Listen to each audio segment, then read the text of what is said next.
because I am Black Business. Black Business Expo, one of the largest business showcases in the history of Black business in the world. Sign up today at www.blackbusinessexpousa.com or call 919-308-9090. I am Black Business.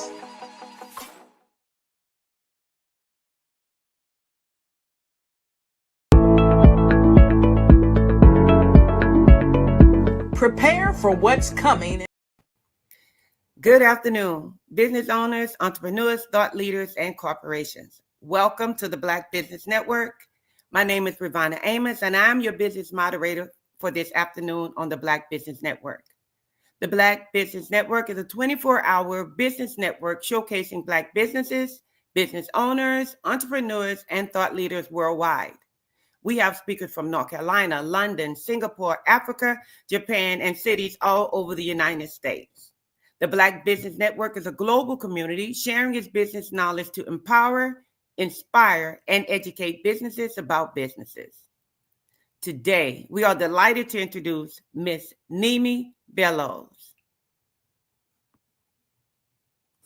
Nimi Bello is an award-winning creative director, digital agile transformation leader, and strategic partner with over a decade of experience in sales technology and leading agile transformations for organizations worldwide. As the founder of Link Empower and an advisory board member, Nimi is dedicated to creating social impact through innovative solutions. She has held pivotal roles across industries, working with companies in fintech, retail, manufacturing, and automotive, where she led agile transitions for major brands, including Deloitte, Capital One, Kimberly-Clark, Macy's, Cox Automotive, and many, many more. Throughout her career, Nimi's guided over 200 plus teams and supported more than 100 individuals and businesses in adopting agile methodologies, strengthening their operational frameworks, and scaling their success. She also contributed her expertise as a steering committee member for PMI Globals, where she helped shape the future of agile practices.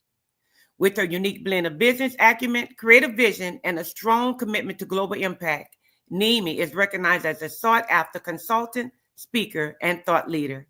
Her work spans consulting, fashion, and social impact, where she champions sustainable, innovative solutions through her multifaceted expertise.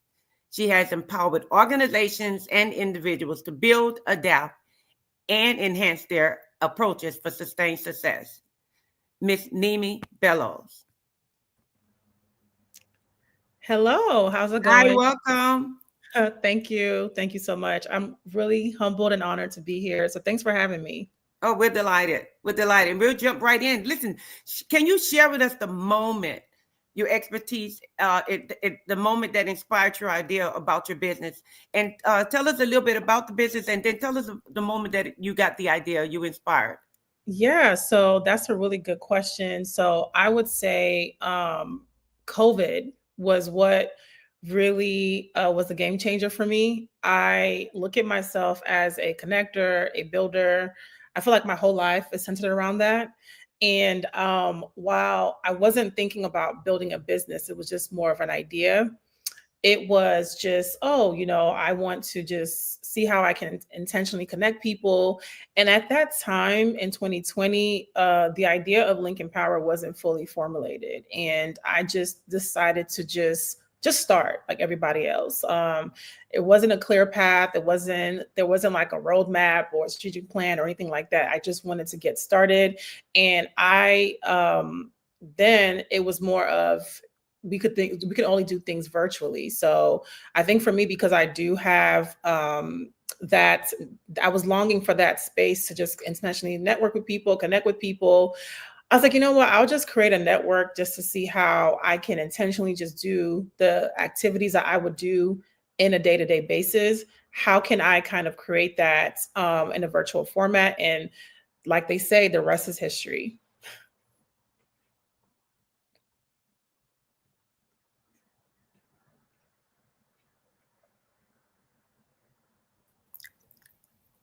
Yes. Okay, there we go. So Yes. tell me, how did you validate your business idea before diving into the execution? Yeah, so I just looked into my network. I just have the mindset, and I think it's because I work in the technology industry of Mm-hmm. just build, test, fail. You know, the idea is for you to build something, you want to test it out, and you're either going to pass or fail. So I just decided that, you know what, I'm going to put together a group of women. We're going to just do like a daily devotional. We're just going to just find a commonality just for a reason to connect. And at that time, as I mentioned, the idea wasn't a business. It was just more of, I just wanted to just create a space to intentionally connect with like-minded individuals. And I went ahead and just did just that. And from the first meetup that we had virtually, I think I had about 20 or 30 women on that call on Zoom. And I, Mm-hmm. you know what? I got so many great positive feedback because at that time, the focal point was just women empowerment. That was just as a to create a Mm-hmm. space. But fast forwarding to now, it's like the vision got more expansive and Mm-hmm. just thinking more outside of women. So it was just on a small scale. I just wanted to just create a space to just intentionally connect with like minds. And at that time, I was like, you know what, I'm going to look within my network, and that's kind of how I got started. Fantastic. Now, what were the biggest fears or challenges you faced when you decided to start? Um, the biggest fear, I would say, it's just not having clarity. Mm-hmm. I feel like when you make a commitment to chasing your purpose, you Mm-hmm. have this idea in your mind that it's going to be just like this, and God takes you on this journey that it's Mm-hmm. like really have to be open and just understand that it's not really you that's driving this ship. It's kind of His mission. You just a Mm-hmm. vessel in that Mm-hmm. mission. So for me, I never saw myself as having a really big platform on a global scale. I wasn't really thinking about it from a global perspective. And Mm-hmm. the vision just started to get more and more expansive, and it became really scary.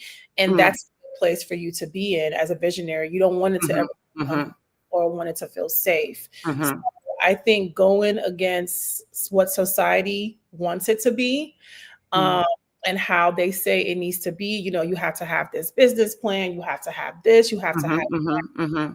and I've just learned to just start, just start and then just make progress versus perfection. That's been where I've had to kind of keep my mindset to keep on Mm-hmm. excited about what I'm building. Okay. Now, in terms of building the foundation, how did you create a vision and mission for your brand, and why are these critical for building an empire? Yeah, it's important for you to have a foundation. Mm-hmm. The DNA of Lincoln Power, it's based off of community. And as I Okay. mentioned, I didn't have it clear when I first started. I didn't, I'm not going to sit here and be like, oh, yeah, I had a clear mission and vision, and I knew exactly what I wanted to execute and how I Mm-hmm. was going to roll it out. Mm-hmm. Because the biggest barrier to entry is capital for the most part. So Right. you have Mm-hmm. to get innovative, you have to get creative. I utilize all the tools that I had access to, and that was just Zoom and Uh-huh. being able to just go off of the creativity and seeing how I can utilize my network to just start what I'm doing. So our mission and vision is truly to link and empower the Black community on a Mm-hmm. global scale. So we are building a global ecosystem, and that took time to fully formulate the mission and vision. Just from trial and error, we do events, we provide resources, we do different things. And one of our premier events, shameless plug, Agile and Brunch, we're going into year 4 of that event. So one of the things that really start to tailor my mission and vision for Lincoln Power Mm-hmm. was speaking about it in 3 forms, and that's growth, community, and innovation. Okay. That's really what we are about. And when we talk about growth, we're talking about partnerships on a global scale, on a local scale. And then community, that's pouring back into our community, doing social impact work. And then when we talk about innovation, we're talking about how do we use systems and tools and strategic partners to keep on building on what we're building in our Mm-hmm. system. Okay. Now, what were the most important early steps you took to establish your business, and how do you have to change as the business transition into other areas? Yeah, Mm-hmm. I would say strategic partnerships was a game changer. Mm. Uh, fixating the brand and the platform to really focus on partnering with individuals that already have been where we wanted to be, or in the same playing field as we're at, because we are a startup company. You know, we're coming up in year 5, but the way we operate is we operate as a tech startup. We use all the tools and the systems that any tech company would utilize to build the brand and build the platform. So one of the things that we're really passionate about is strategic partnerships. It's partnering with small companies, small businesses, even individuals to do a value exchange. So for me, the goal is, how do we amplify not only the Lincoln Power ecosystem, but also individuals and the companies and the brands that we collaborate and we partner with. So early on, and even till now, even going into our roadmap for 2025, we are going to continue to own in on strategic partnerships. Okay. Now, you talked about earlier about the financial challenges that you face. How did you overcome those? I know the strategic partnerships helped. And Yes, the partnerships definitely help. Curating events like Agile and Brunch. Agile and Brunch is not a free event. This is our premier event that we do, and we position it in a way where we do get sponsorships, we do sell tickets, and then we also have a consulting arm of Lincoln Power too as well for generating revenue. There are a lot of small businesses that reach out to us like, hey, I would love to do XYZ. Can you consult me on XYZ? And at that time, I used to be the individual consultant. So now we are expanding the team. We have created a pathway for us to upskill individuals to be able to outsource them, not only on a local level, but also on a global level. So we have recently expanded to Nigeria, which I'm really excited about. Yeah. Our goal and our mission and vision there is to upskill individuals that have certain capabilities. That it's almost like the India model. Like I envision it is where you have all these resources that don't have the access or the opportunities, but they do have the capabilities, and they just need that barrier to entry. The connection, yes. So we are focusing on expanding that early on in 2025, and then outsourcing them to provide services to other businesses as well. Now, what strategies did you have to put in place to help scale your business from an idea to a thriving enterprise? Yeah, so it sounds like a book, by the way. From idea to empire. I saw that. That sounds like a book. Exploring. You know what? We're not going to talk about that. It may be a book or may not be a book. You know, but I like you going with that. I like you going with that. The title itself. Yes, but go ahead. I'll let you answer the question. So as far as our process, it's really simple. As you mentioned, that my background is heavily involved in the agile transformation space, and that's what I've been doing for the past 10 years. So realistically, as somebody who has done this type of work for bigger companies and bigger organizations, I just apply the same principles and the same concepts to building Lincoln Power. So because we are a global ecosystem, I look at Lincoln Power as how you would build an Amazon or a Google. To have systems and processes in place. So we do just that. We use systems and processes in place, and specifically, we use the agile methodology to do all of our work. So that requires high-level planning, that requires running sprints, that requires basically taking this big idea and breaking it down into increments and assigning it to individuals that have the skill sets to execute. So that's really what we do. And one of the things that I pride myself on as a visionary and the founder is educating other businesses to think about their business in that capacity. Because the average Black business owner, it's a get it out the mud mindset. I want to do everything myself. I want to scale the business myself, but you need systems and you need people to be able to scale your business efficiently. So that is the mindset that I apply with the Lincoln Power platform. Okay.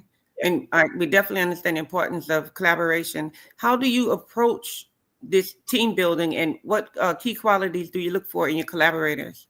Yeah, so that's a really good question. I'm really big on synergy. Synergy and shared value is going to save you a lot of time and and headaches. Mm. So every collaboration is a risk. It is a Mhm. risk, but Mhm. it's a calculated risk that you have to take for you Mm. to grow not only your business, but also to be an individual that is a value adder. Mm. So most of the time when we do the network thing, Mhm. it's more of a transactional mindset. So Okay. for me, I reverse engineer that mindset. I'm always thinking of how do I provide value before I ask for anything. I Mm. want to provide value. And what happens is when you are in a mindset of providing value, organically what you need comes to you because people see your value. And when they see your value, they also want to either add on to that value or take from that value. So I'm in a space where my value is very clear on what I can provide. And when we are talking about Lincoln Power, we are in a space of showing you how to provide that value, and then the Mm. rest is reciprocated. Okay. Yeah. Now, how have the partnerships and collaborations played a role in your success? Well, let me ask this: Yeah. how important was that role that the collaborators play? How important is that to any business owner who's yeah. It's very important, especially when you are in a space of thinking about, for example, we are a global ecosystem. I'm Mhm. based out of Atlanta, Georgia. There's absolutely no way that I can call myself a global ecosystem as the visionary, as the founder of Lincoln Power, and I am not thinking about partnering with other individuals that are already on Mhm. the continent or in Mhm. different countries, because the goal is to each one reach one. So Mhm. we have specific relationships, individuals in certain spaces that have access to what you need. And when they have access, you also have to provide value. As I mentioned, Mhm. The we are, value exchange. yes, there's a value exchange that you have to provide. Lincoln Yes. Power right now is committed to providing value in the continent, in Nigeria particularly, to upskill individuals that are social media content Yeah. creators, graphic Yes. designers, software developers, like the list goes on and on. So Right. because we're in a space where the value that we're providing is upskilling individuals and Right. also creating a pathway for opportunities in the United States and wherever. That is awesome. So it's That is really awesome. important to think about that is the value that we are giving our community. So when it comes to Mhm. social impact work, that is in the DNA of what we do as Lincoln Power, because again, it's in our name. What you Mhm. say, Right. Right. being empowering individuals across the globe. It's excellent. Can you share a significant obstacle you faced while growing your business and how you tackled it? Yeah, so I would say the biggest obstacle is just resources, resources. The One Path Accelerator program was first something that I thought of in 2021, Mhm. but we did a soft pilot and I failed miserably. Mm. I don't mind sharing this story because I think You sometimes learned. you Yes. learn from it, you grow from it, and then you go back and you make improvements. Um, Mhm. Fast forward to 2024, I just sponsored 4 individuals to go to the Global Entrepreneurship Festival in Nigeria with me, and that was a Mm. proud moment for me as a visionary, as a founder, because Right. 2021 didn't go as planned. I didn't have Mhm. the Mhm. financials, I didn't have the resources or even the capability to even think about doing anything like that. Mhm. So for me, being able to be in this position to provide that pathway for other individuals that don't necessarily have what I have access to Right. was Right. a fulfilling way for me to end 2024, because it truly signified the growth and where we are trying to go as a platform, as a community. And Mhm. those are the moments that for me truly matters and reminds me of why we're building what we're building and why it's needed. Mhm. Um, Definitely. because yeah, the obstacles are going to come. Those are inevitable. I can't sit here and be like, oh yeah, everything has been peaches and roses. It's just never going to be Right. realistic because Right. that's part of the journey. Right. Yeah. So, how do you navigate through those moments of self-doubt or the imposter syndrome as a Black Um, entrepreneur? it's having community is really important. Having a tribe that Mm. is going to affirm you when you are not feeling 100%, or you are not just as confident in what you're building, or you're losing focus of what you're building. It's really important for you to have individuals around you that can not only pour into you, but realize when your cup is empty and they show up for you in that capacity, or just having a conversation. I was talking to, before I went to Nigeria, that I was facing a lot of frustration on just registering the business. Planning for my arrival in Nigeria was not completely the way I envisioned it to be. But, I had people around me that kept encouraging me, like, oh, yes, go. Right. Like, yes, this is a great idea.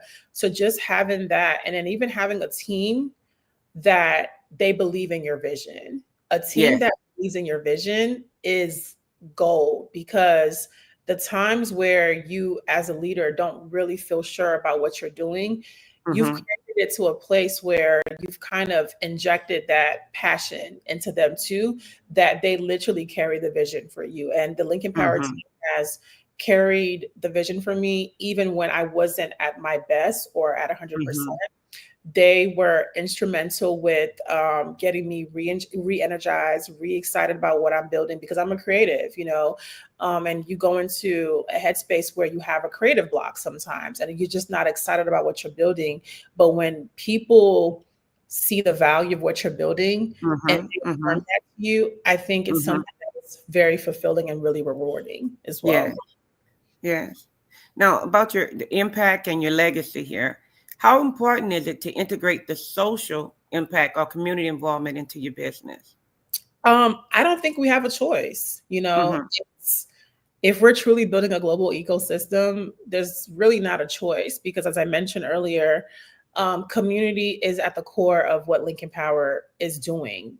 Every time I say the word Lincoln Power, I feel like it's a reaffirmation of what we're truly here to do, and that is to link and empower individuals. And social impact will always be a priority in what we're building. So what does success look like to you beyond the financial metrics? What does success look like? Success looks like creating impact that reaches the masses. I always tell people that I want to die empty. There are a lot of gifts that I've been fortunate enough to have. A lot of people can say that, I've been fortunate enough to have one gift that God has given me, but I've been given multiple gifts. And since 2020, I feel like I have more appreciation for my gifts. Before, they used to be overwhelming. It's like, it's a lot. It's almost like I'm scattered. I'm all over the place. I do a lot of things. But it energizes me, because I truly know that every gift that I have been fortunate and blessed with, it's to create impact for others. It's not about me. So it's to serve. It's to continue to be of servant leadership. And that is something that I've had to fully embrace and accept, no matter what the circumstances look like. There are days where I'm like, God, this is you. I'm grateful for the gift, but I'm empty. I don't know what else to give. But those are the times that I have to put ego aside and pride aside, and just think about what truly is the mission and vision, because it's not about me. There is no turning away from the mission and vision at this point, because it's just what it is, and it's a commitment that I have. I will continue to make for a lifetime. Well, we are definitely glad that you stopped and talked with us today. And I'm so glad to see that you are out there, and there are people like you out there who's making a difference for us. Now, Thank you. I appreciate it. You're welcome. From the Black business experience itself, what unique challenges do Black business entrepreneurs face in today's business landscape that you see? I think encountered? I think mentorship problem. Of course, capital. I mean, capital is always going to be an issue for Black businesses, and I think just lack of representation. I think a lot of times, I know for me personally, when I started thinking about Lincoln Power, not saying I didn't have support or advisors or mentors, I don't think that people truly understood what I was building or understood what was in my thought process. I had never seen it before. So for me, it was kind of feeling lonely a little Mm-hmm. bit at the beginning, where it's like, well, who do I go and talk to about this? Like, this is what I'm thinking about. Like, who truly understands what's in my head and Right. what Right. I'm doing? Right. So I would say that mentorship is something that was a challenge, and even just getting time on people's calendar and for people to even have access to you, which is why building the accelerator program was really important for me, because it's like, you know what? I'm still going through my journey. I Mm-hmm. want people to be invited into my journey and see that not only they can do this themselves, but Mm-hmm. a example to emulate and to look at. Like, okay, you know, Mm-hmm. she's Mm-hmm. doing this, she's building this team, she's doing that. I'm thinking about doing something similar, and now I know where to have a starting point. Mm-hmm. That's why it was very important for me to launch an accelerator as such, because I know that there are people that need what I have to offer, and they're looking Mm-hmm. for the Mm-hmm. example or the blueprint to kind of know how to get started. So, how can Black entrepreneurs leverage their cultural identity as a competitive advantage? I think it's great. It's definitely, I know for me, again, on a personal note, I'm Nigerian American. My Mm. parents were immigrants in this coming to the United States. So going back home and be able to provide opportunities and to be able to build what I'm building here, Mm-hmm. it's a proud moment, not only for my parents, but me individually, and also my kids. You know, they get to see things about their culture, and they're learning about it because they see me on calls, they see me Mm-hmm. Mm-hmm. Mm-hmm. Mm-hmm. socializing with. So for me, being able to paint that picture that is our mission, and it's Mm-hmm. important for us to always think back to home and invest back in home. Right. It's something, it's a feeling that I can't really fully describe, because it makes you have a not only a purpose Mm. but an identity. As you mentioned, you know, you have a Mm-hmm. connection to Mm-hmm. something outside of yourself that you can Mm-hmm. put a legacy on and think and look back on from years to come. Yeah. Yes. So, what advice do you have for Black professionals who are transitioning from corporate to those corporate roles to entrepreneurship? First and foremost, don't be so quick to run from that corporate check. I'm just gonna keep it real with Okay. y'all. Okay. Entrepreneurship is not for the weak. It's not for the faint of heart. Mm-hmm. Um, and we talked about just taking the mindset of working smarter. If Mm-hmm. you are in a space, for me, one of the reasons why working at a consulting firm was important for me in my portfolio is I wanted to learn. I Yes. was paid to learn. So Right. while I was there, I was learning about writing proposals and how to pitch sponsorship and just different things. So whatever role that you're in right now, and you're also getting constant capital. Don't forget that part too. Right. Right. So I'm in a space of working smart. So just have a plan, have Mm-hmm. a strategy. Don't go out and quit on a limb, Mm-hmm. because and don't be fooled by what people portray on social media, because it is hard being an entrepreneur. I'm not gonna sit here and be like, oh yeah, it's so easy, everybody should do it. Yes, the goal is entrepreneurship. The goal is to build something that is longstanding for yourself, Mm-hmm. your Mm-hmm. 9 to 5, but Mm-hmm. we have to have strategies in place where it makes sense for you to be able to exit. So you want to leverage that company to be able to invest in what you're building, and vice versa. And if it's no longer serving you, there's a time and a place where I believe where it's expired. It's time for Mm-hmm. you to move and get out of that comfort Mm-hmm. zone. Mm-hmm. And my recommendation is always have those conversations with God and come up with a plan and just talk about, be realistic. If it's a toxic work environment, by all means, make a decision to leave. I get that. Mm-hmm.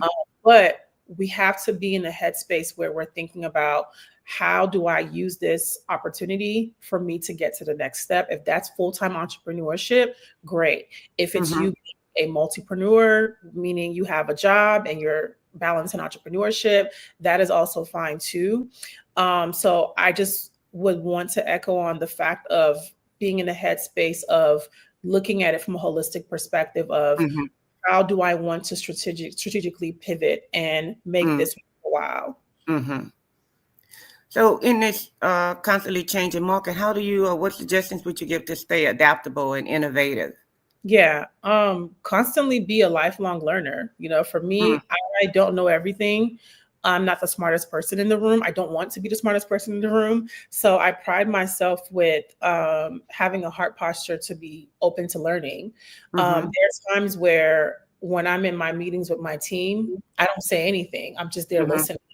I'm learning to be more of a better active listener than doing more talking, because sometimes in leadership, you feel like you need to know everything. You don't have to know everything. You don't have to be the smartest in the room. So I mm-hmm, pride myself in still taking courses, in reading up on the latest trends. I'm in a technology mm-hmm, space, so I'm always in the loop of what's going on. I'm plugged into different communities, and I just make sure that I listen, and I'm in a space of just learning and a willingness to learn also. So I look at myself as a lifelong learner.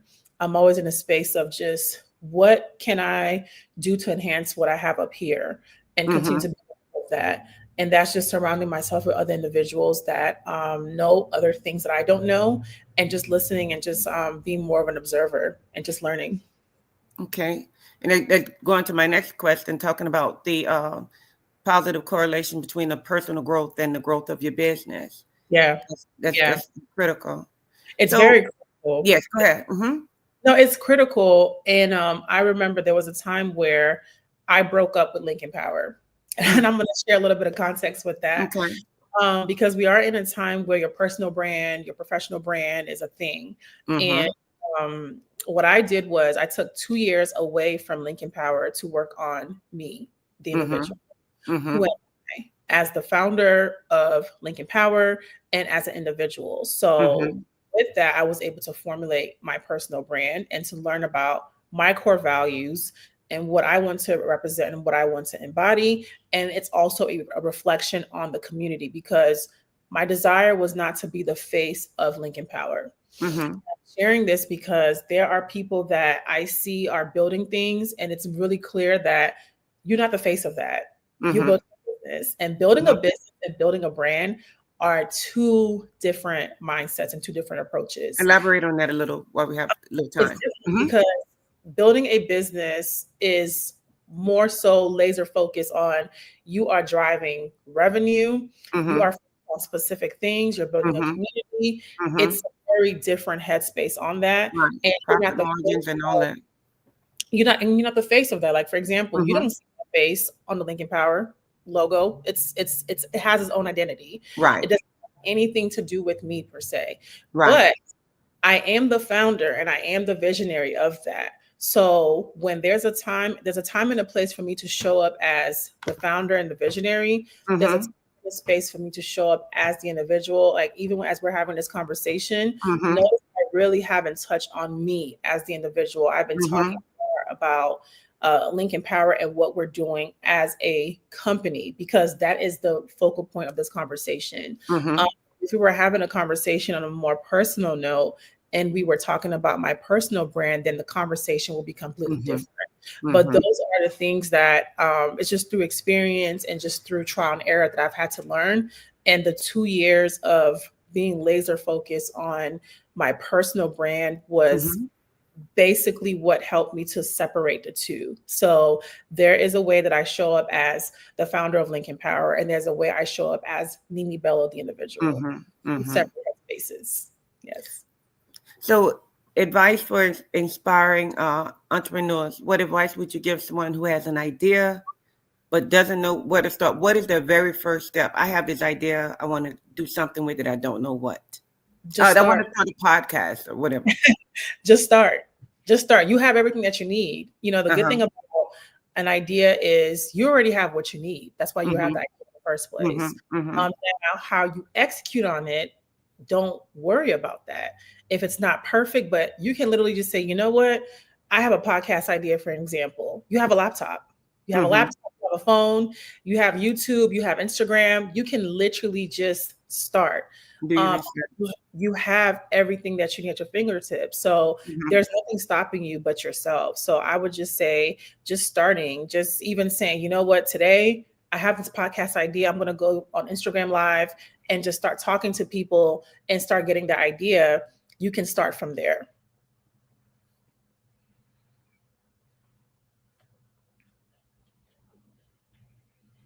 with all the information. You're fine. I'm sorry, what was that? Can you please tell the people how to contact you, talk about, give us the information for your site? Absolutely. So we are Link Empower on all social platforms. That is LinkEmpower.com. And that is Link Empower on Instagram, Link Empower on LinkedIn, Link Empower on, we're literally Link Empower on every platform you can think of. So yeah, connect with us. Partner with us if you're interested in partnership. That is info@linkempower.com. We're really easy to access and to find. And on a more personal, if you are looking to contact me directly, you can also email me at contact@nimibello.com. That's contact@nimibello.com. Thank you so very much, Nimi. It was a pleasure meeting you. It was a pleasure being the moderator. Thank you so much. I'm excited about what you do, and I definitely will be keeping in touch and looking at following you myself. Thank you so much. I appreciate it. See where we're going, and we have one last question before we go to commercial, because I know they're going to cut us out. Oh, and we are gone. Thank you guys for joining us, and remember, genius is coming, and I'll see you on the other side.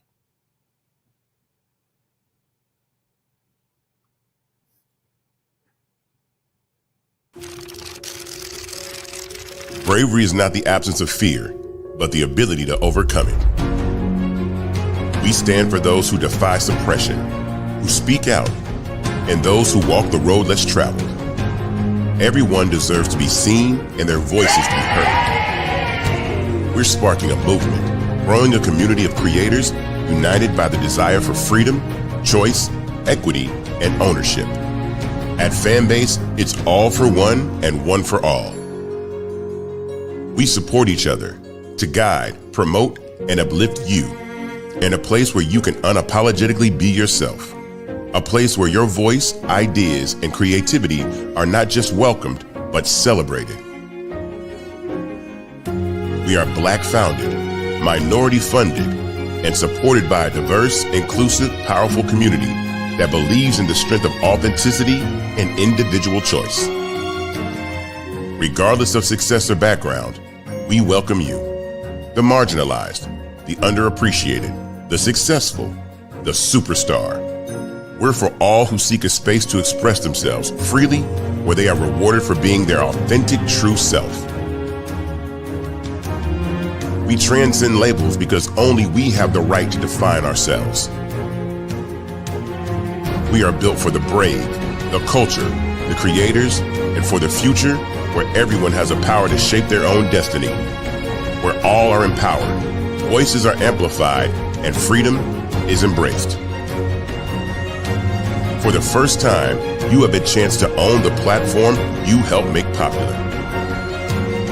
It's a revolution, a movement in how we connect, create, and share. Everyone is a creator, and everyone has a fan base. Here, you can be you without limits.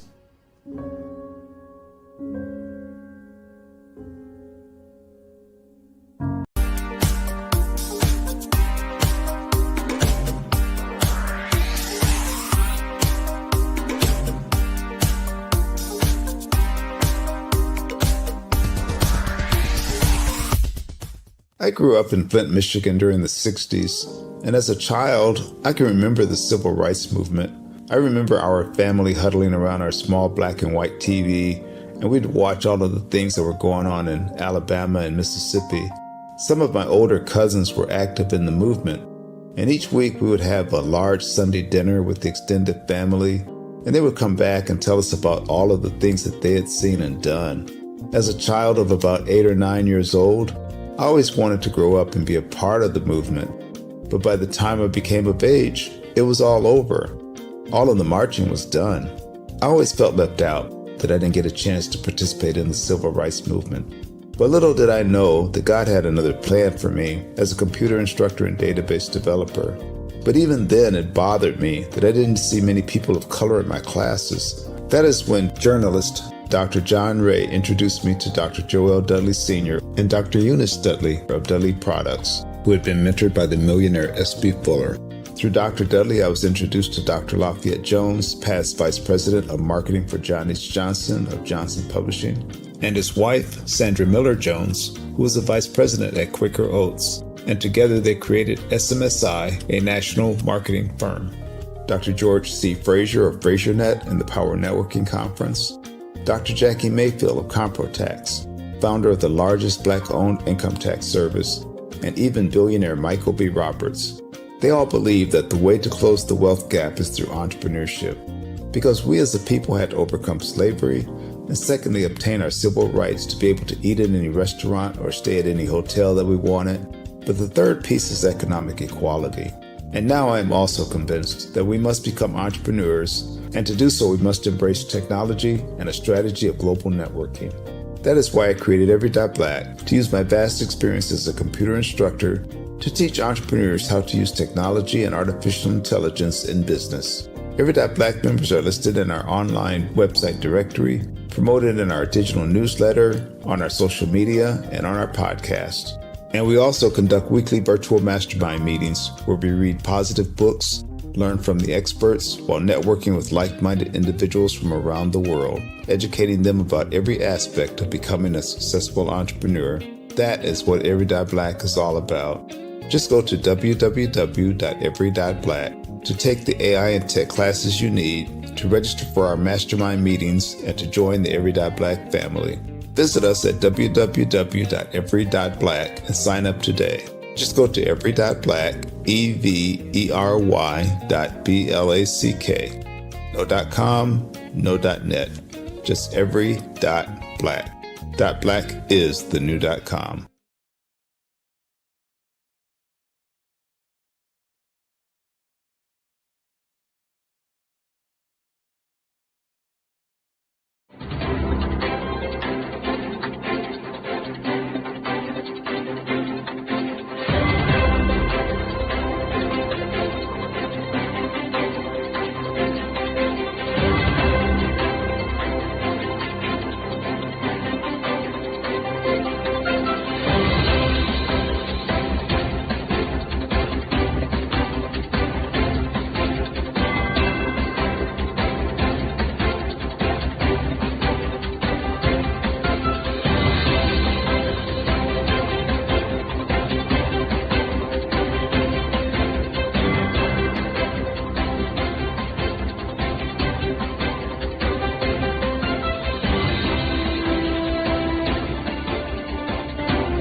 Dr. Eric Kelly III and a host of phenomenal speakers from all around the globe for this 7-day virtual event that you don't want to miss.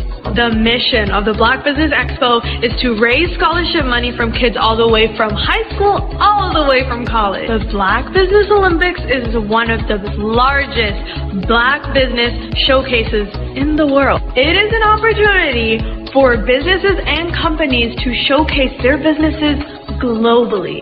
We are going to be giving away laptops up to $5,000 away to students. Again, I'm Olivia Appleberry, the founder of 2 Cents Finance and one of the speakers for the expo. I am so excited to see you there. For more info, go to www.blackbusinessexpousa.com or call 919-308-9090 and hope to see you there. I am Black Business. From the moment I wake until the time I sleep. Yes, I am Black Business. I am Black Business. Tell me, are you Black Business? I am Black Business. Do you support Black businesses? Listen, I support Black business because I am Black Business. Black Business Expo, one of the largest business showcases in the history of Black business in the world. The world! Sign up today at www.blackbusinessexpousa.com or call 919 308-9090. I am Black Business. I am Black Business. From the moment I wake until the time I sleep, I am Black Business. I am Black Business. Are you Black Business? I am Black Business. Do you support Black businesses? I support Black business because I am Black business. Black Business Expo, one of the largest business showcases in the history of Black America in North Carolina. Join Dr. Eric Kelly III and a host of phenomenal speakers from all around the globe for this 7-day virtual event that you don't want to miss. The mission of the Black Business Expo is to raise scholarship money from kids all the way from high school, all the way from college. The Black Business Olympics is one of the largest Black business showcases in the world. It is an opportunity for businesses and companies to showcase their businesses globally. We are going to be giving away laptops up to $5,000 away to students. Again, I'm Olivia Appleberry, the founder of 2 Cents Finance and one of the speakers for the expo. I am so excited to see you there. For more info, go to www.blackbusinessexpousa.com or call 919-308-9090 and hope to see you there. I am Black Business. From the moment I wake until the time I sleep. Yes, I am Black Business. I am Black Business. Tell me, are you Black Business? I am Black Business. Do you support Black businesses? Listen, I support Black business because I am Black Business. Black Business Expo, one of the largest business showcases in the history of Black business in the world.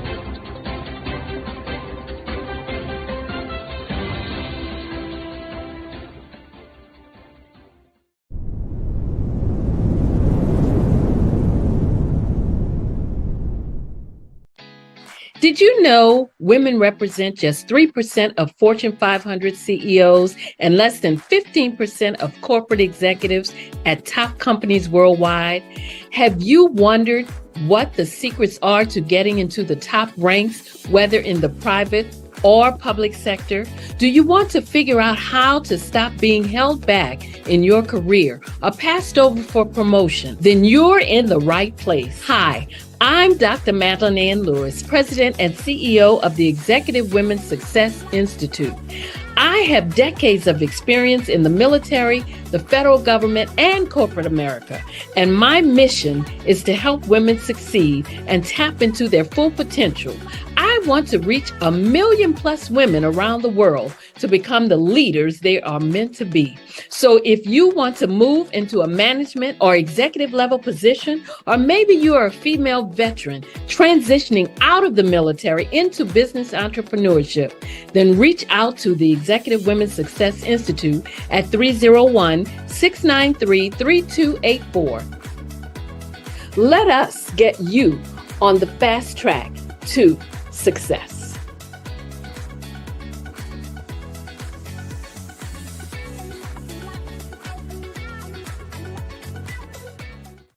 I'm Ramon Ray, founder of Smart Hustle Magazine and smallbiztechnology.com.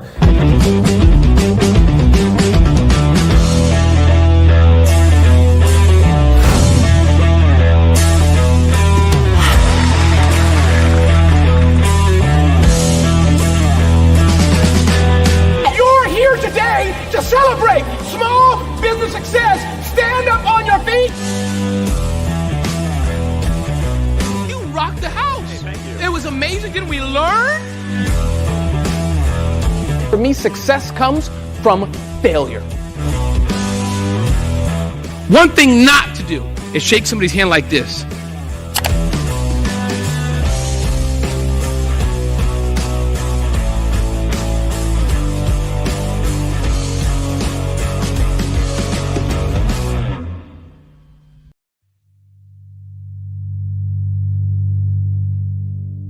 So what we have to do is when we get in a spot, we need to create some spots for us. That's the main thing. We need to be able to be in a position where we're able to create those spots for us. For me, being an entrepreneur, I'm not just going to get a business and then leave you sitting high and dry. If you ask me some questions about entrepreneurship, I'm going to give you as much as I received. I've seen people who made it, and then when you ask them, it's like, okay, now you have to pay me for the information, the same information I got for free. We probably in totally different cities. There's no way that we're going to bump heads or anything. We're not competing. Bring me up with you. And so I just think that whatever education that I have, then I need to be able to give that to my own as well. So create the spots. You can create the spots when you get there. Hey, it's your girl Colette V. Smith. The V is for victory. My mama would tell you the V is for Veronica, but it's Colette V. Smith, the NFL's first African-American woman to coach in the history of the National Football League by way of being the first female in 2017 to coach in New York Jets franchise history. Today, I'm the founder of Believe in You Incorporated. Believe in You Incorporated. I got here because I didn't limit myself. I started thinking freely, living life freely. Don't limit yourself. Unleash your power, the power that God created you to be and to have. I got here because I didn't just follow a path. I created my own. You can do the same thing. You know why I know this? Because genius is common. Genius is common. And my genius is nutritional strategy. I am Shawnee Smith, the owner and creator of Can Do Spice. Can Do Spice was created because I knew that adding herbal and mineral supplements to my diet did not have to be boring. In fact, because I'm a food enthusiast, I knew I could create something flavorful and explosive that also had the benefit of adding herbal supplements such as sea moss, bladderwrack, burdock root, and black seed, just to name a few. I invite you to take this journey with me where we come together and take control of our nutritional health. It is my way of sharing my genius, the gift of flavor and the healing power of herbs to the world. What is your genius? Hello, my name is Kiasi Helm and I'm 14 years old. I think my genius would probably have to be setting goals and achieving them. I say this because ever since I was young, I always wanted to be an author, and at age 11, I ended up achieving this. But not only did I end up becoming an author, I ended up becoming a public speaker, a publisher, a business owner, all these great things. The name of my business is Written by Kids Publishing Company. I decided to start this company because I thought it was important for me to help kids my age express themselves through literacy and just achieve their own goals. Because to me, achieving goals is the best thing in the world to feel. It's you just achieving things and aspirations that you set for yourself. And I know that everybody is capable of this because even if you don't end up achieving the goal, you still tried your best, and that's the most important thing. And everybody is capable of this because genius is common. Thank you. The Black Business Expo's mission is to raise funds for high school seniors going to college or K-12 entrepreneurs. This expo is a fundraiser for students. Please, you may go to www.blackbusinessexpousa.com to donate to the scholarship fund or use the Cash App at $BBXUSA. Our goal is to give laptops and up to $5,000 to 10 students. Students can register online at www.blackbusinessexpousa.com. Every dollar counts. Please donate to the Black Business Expo USA Scholarship Fund. Artist to me is a creative expression of something from nothing.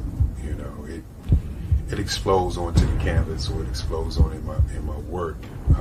One of the things that I try to do more than anything is I try to just give the lines and the movements and emotions and expressions into to what I do.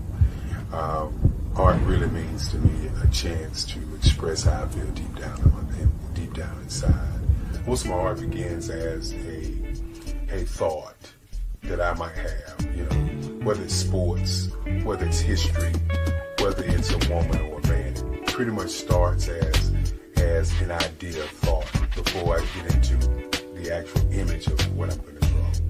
I do a lot of historical pieces. I was a history minor in college, and I love to do history pieces.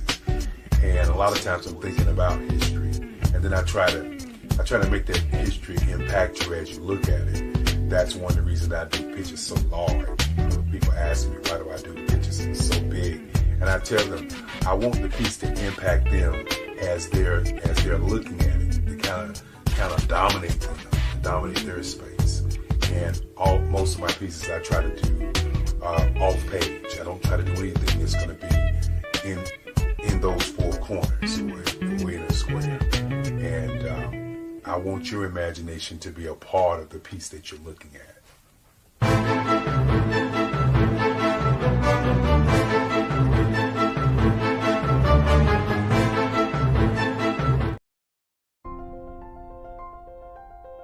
What if you could build your own city? A place where every child can find nurturing people to help them achieve their full potential. A place where every adult can access job training support, where health education is abundant, where social justice ruled the land. A place without limitations. Welcome. You have arrived at STEM City, USA. It is what every city should be. A safe and trusted community where you find people and resources to help you become everything you are and beyond. STEM City is unlike anything you have ever experienced. It is a digital twin of the world around you, only better. STEM City is about energy and soul renewal. It is more than a digital world. You can almost feel the power of live cultural events, music, and theater. STEM City promises a better future for children with caring mentors and hands-on activities with dedicated tutors to support our youth. STEM City is your passport to a healthy lifestyle with weekly events addressing our community's many issues. STEM City is your financial well-being with helpful information on wealth management, career advancement, job training, and so much more. STEM City is the community you deserve. It is the city where your dreams can come true.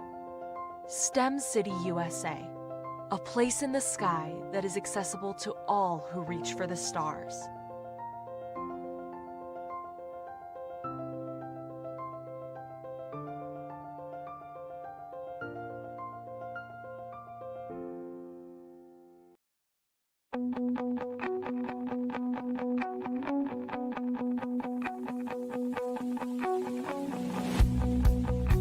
I am Black business. From the moment I wake until the time I sleep. Yes, I am Black business. I am Black business. Tell me, are you Black business? I am Black business. Do you support Black businesses? Listen, I support Black business because I am Black business. Black Business EXPO. One of the largest business showcases in the history of Black business in the world. The world! Sign up today at www.blackbusinessexpousa.com or call 919-308-9090. I am Black business.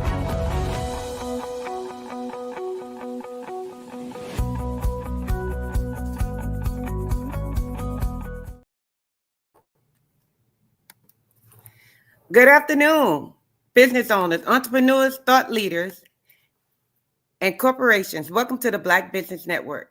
My name is Ravonna Amos, and I am your business moderator for this afternoon on the Black Business Network.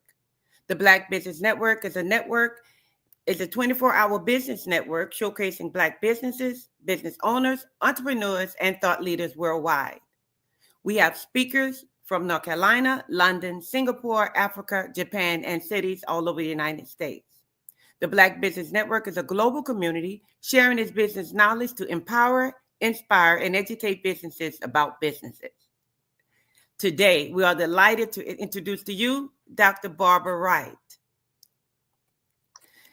Dr. Wright is founder and certified Dream Builder Incorporation in Kansas City and certifieddreambuilder.com online with the slogan of manifesting millions for missions who provide miracles to many.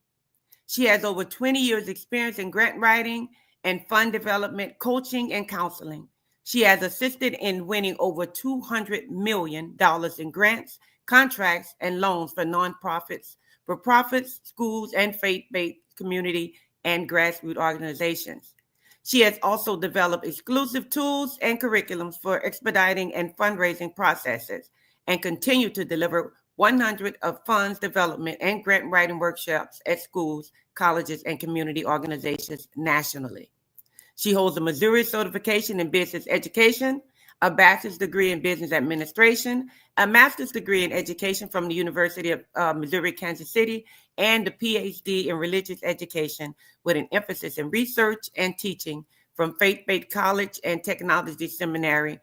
She currently serves as the Director of Development for the 100-year-old Youth Guidance Organization, President of Certified Dream Builders Incorporation, and part-time adjunct grant writing professor at Johnson's Community College.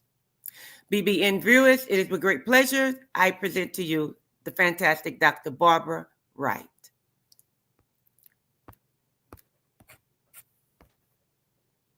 Hello, how are you? Hi, I am wonderful. So glad to have you.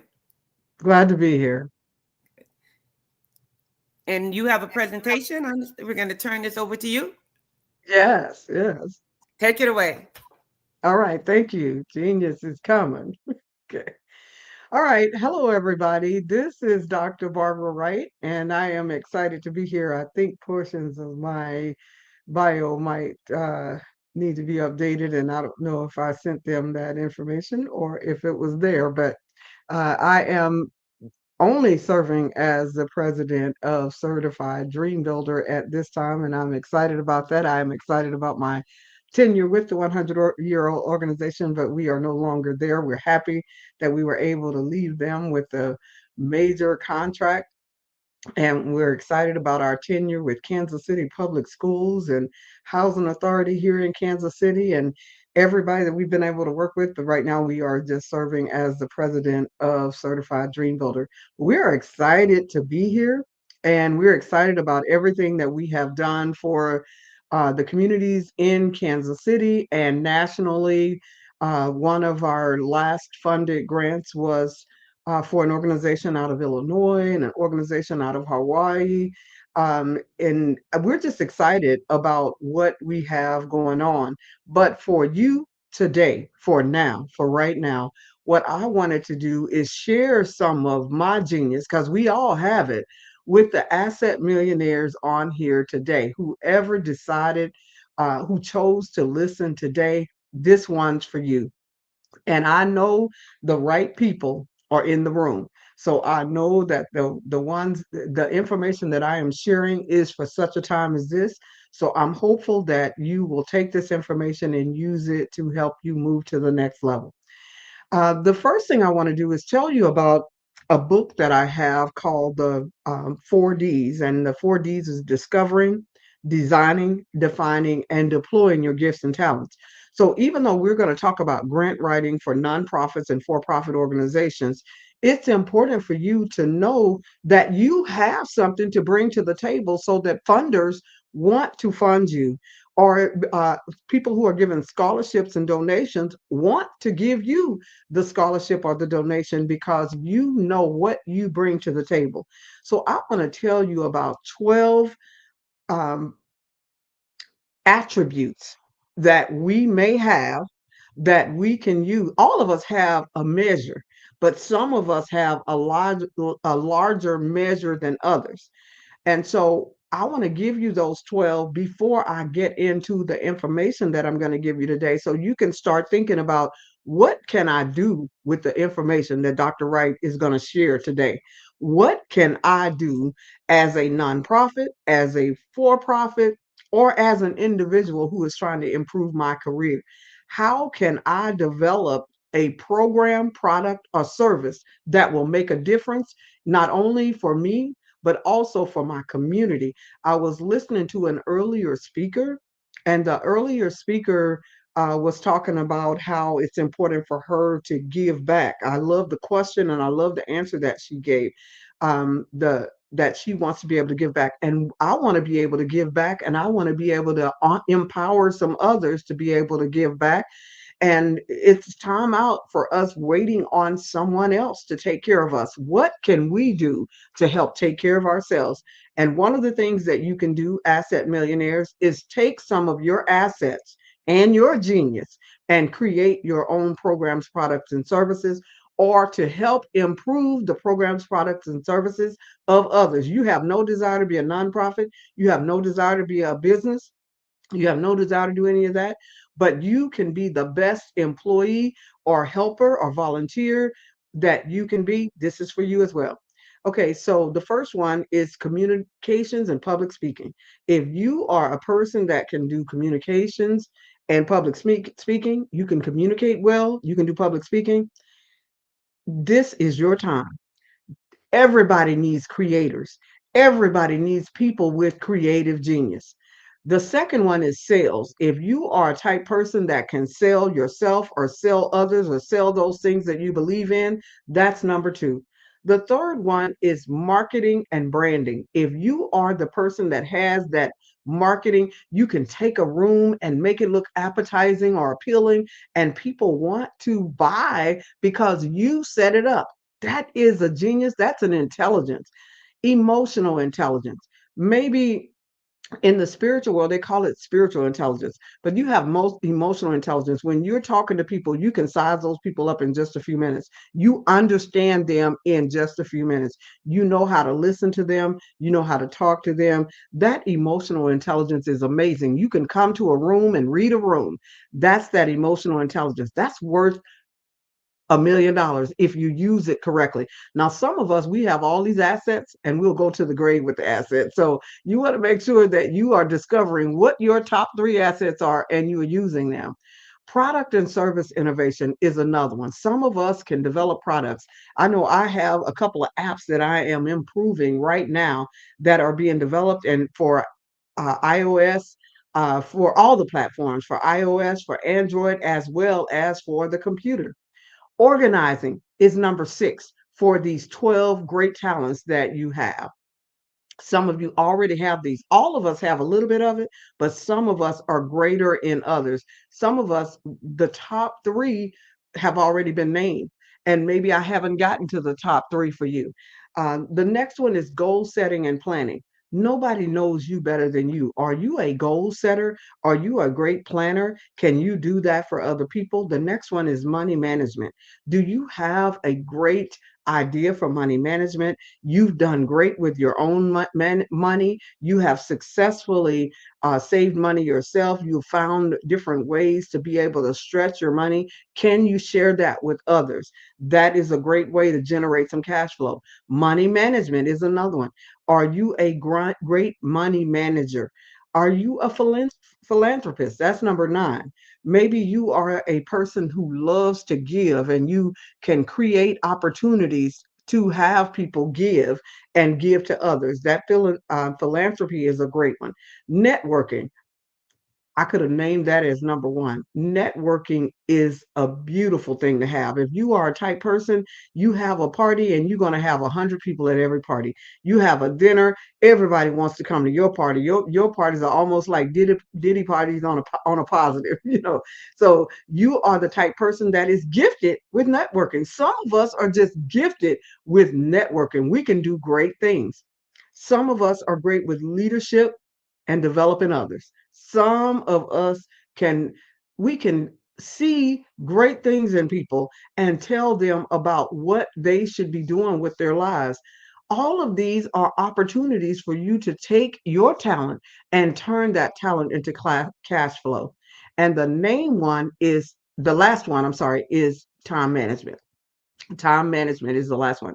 So you want to make sure that you are using your time wisely. If you are a person who knows how to divide up that time, you can set up calendars, you can help other people begin to do what they need to do.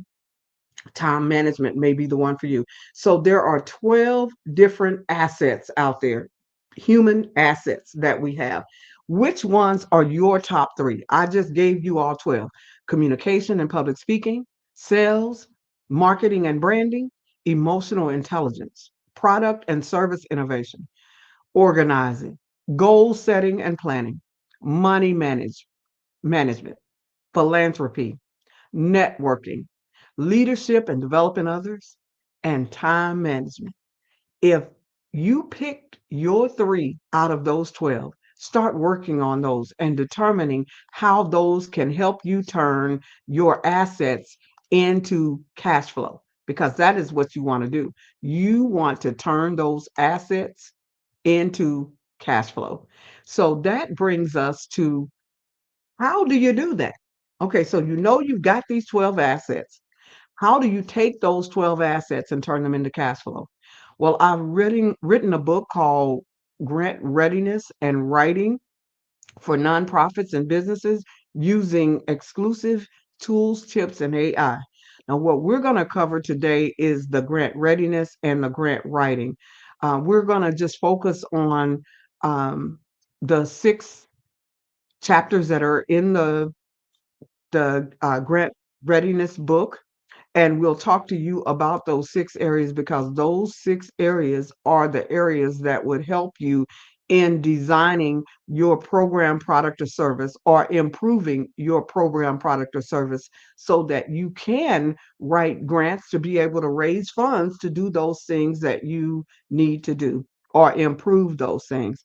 So the first section of that we're covering is the research and strategic planning.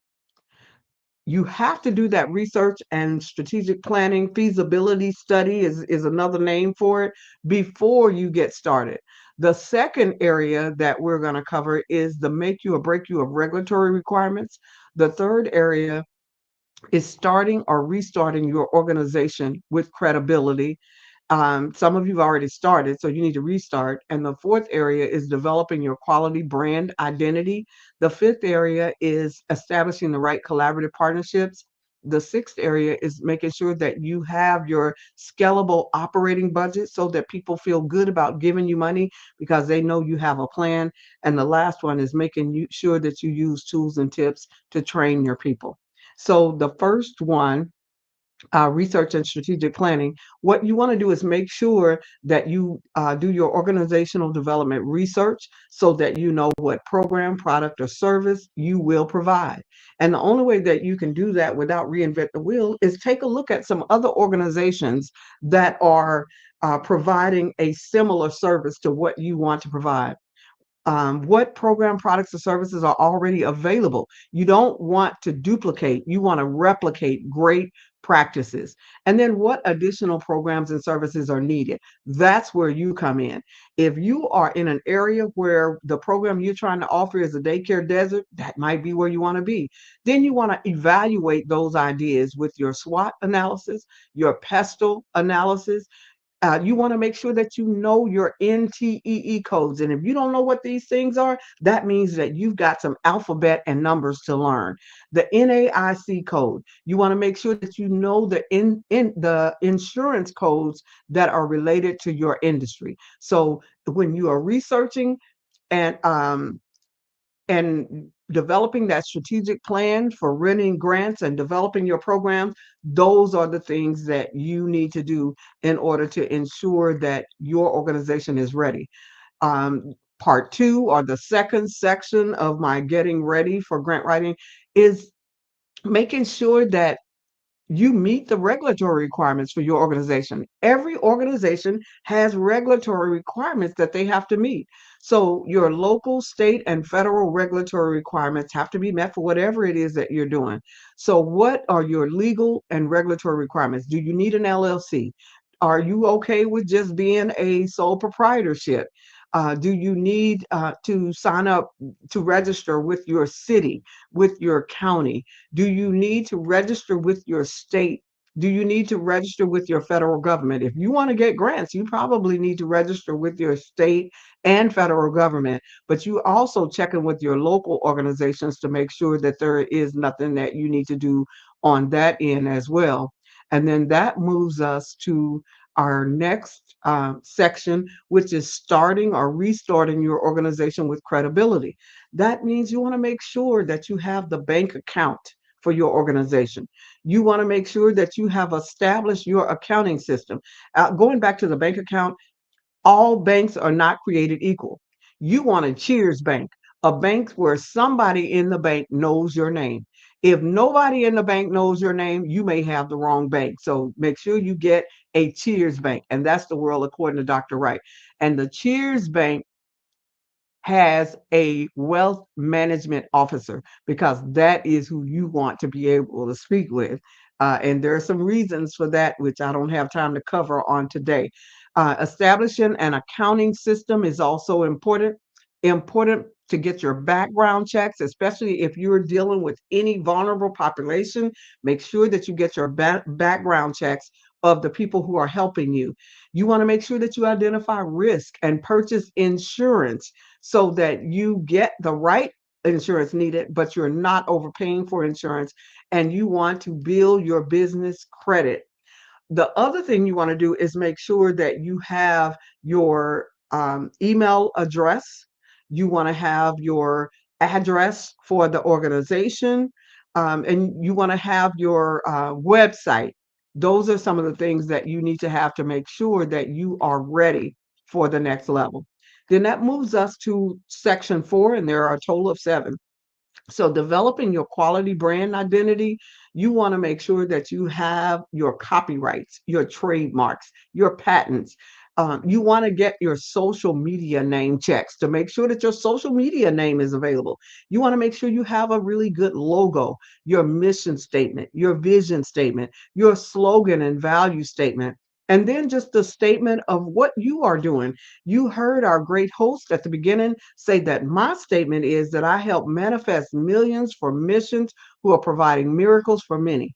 What is the statement that's going to um, come before you? What is the statement that is going to go before you when you get ready to share your elevator speech? Or what are you going to say in the elevator when you only have 10 seconds to be able to express what you are doing to people? So you'll need that statement that incorporates your mission, vision, value, slogans, all of that.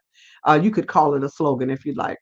Graphics, you want to know what where you're going to get your pictures for your websites that you're going to use. You want to take great pictures so that you can use these pictures for your site, and you want to make sure that you pick some great colors for your site and use those throughout the site. You, as far as section 5, this book, Getting Ready for Grant Writing, covers all of these sections. You want to establish the right collaborative partnerships. You want to make sure that you have a great operating board, which makes decisions for the organization. They are a fiduciary committee. And then you want your advisory board. These people are not fiduciary. They do not make decisions for the organization. If you have never heard these words before, you have some learning that you have to do. Sometimes we fail because we jump before we've done any research. So you want to make sure you do some research, and you want to know who's going to hold the corporate officer positions. You want to know who's going to contribute with your operating board members? I'm sorry, what contribution will they provide? You want to know what contributions will your operating with your advisory board provide, and you also want to know who the stakeholders are. You want your stakeholders to know how they benefit from what you offer, your program, product, or service, because who's going to talk about you more than the people who are benefiting from what you give? But sometimes your benefactors don't know how to talk about the organization, so that's where you come in. The collaborative development. What contributions do you need each partner or volunteer to make? What benefits will each of your stakeholders or volunteers receive? How will you collaborate? Um, how will your collaborative benefit the community at large? How are the people that you're working with going to benefit your community? And so you want to think about all those things as you are establishing your collaborative. Um, the number 6 of the 7 is you want to make sure that you're building a scalable budget. In building your scalable budget, you want to know the secrets to successful fundraising. There are some secrets to successful fundraising. You want to know what your mission statement is. You need to have a board that knows its job, and an advisory board that knows its job. And then that way they can help you in the fundraising process. So that is one of the important ways that you're going to be successful. And you need to know how much money you need. So those are some of the things, and we have some other secrets that we put into the book, but those are some of the things you need to know. And then there are 7 categories of fundraising. Of those 7 categories of fundraising, you're not just getting money from grants. You're getting money from individual donations, from retail establishments where they give in-kind donations. You're getting retail sponsorships to where they may give you money to put their banner up at your event. You're applying for foundation grants. You're applying for local county grants and local organization non-GO grants. You are also applying for um, state grants and federal grants. That's all 7 of those categories. So if you are hiring a fund developer or if you're trying to get someone to come in, you want to make sure that you have something to offer them. The 5 W's of fundraising, the 5 W's of fundraising are the same W's that you use for making sure that you're ready for your grant. The 5 W's is who, the what, the when, the where, the what, and the why. Who are you raising money for? Who are you going to be getting money from? What are you providing? When are you providing it? Where are you providing it? And why are you providing it? You need to be able to answer all those questions, or if you're not, are you not ready as far as your fundraising is concerned? Estimating the annual budget.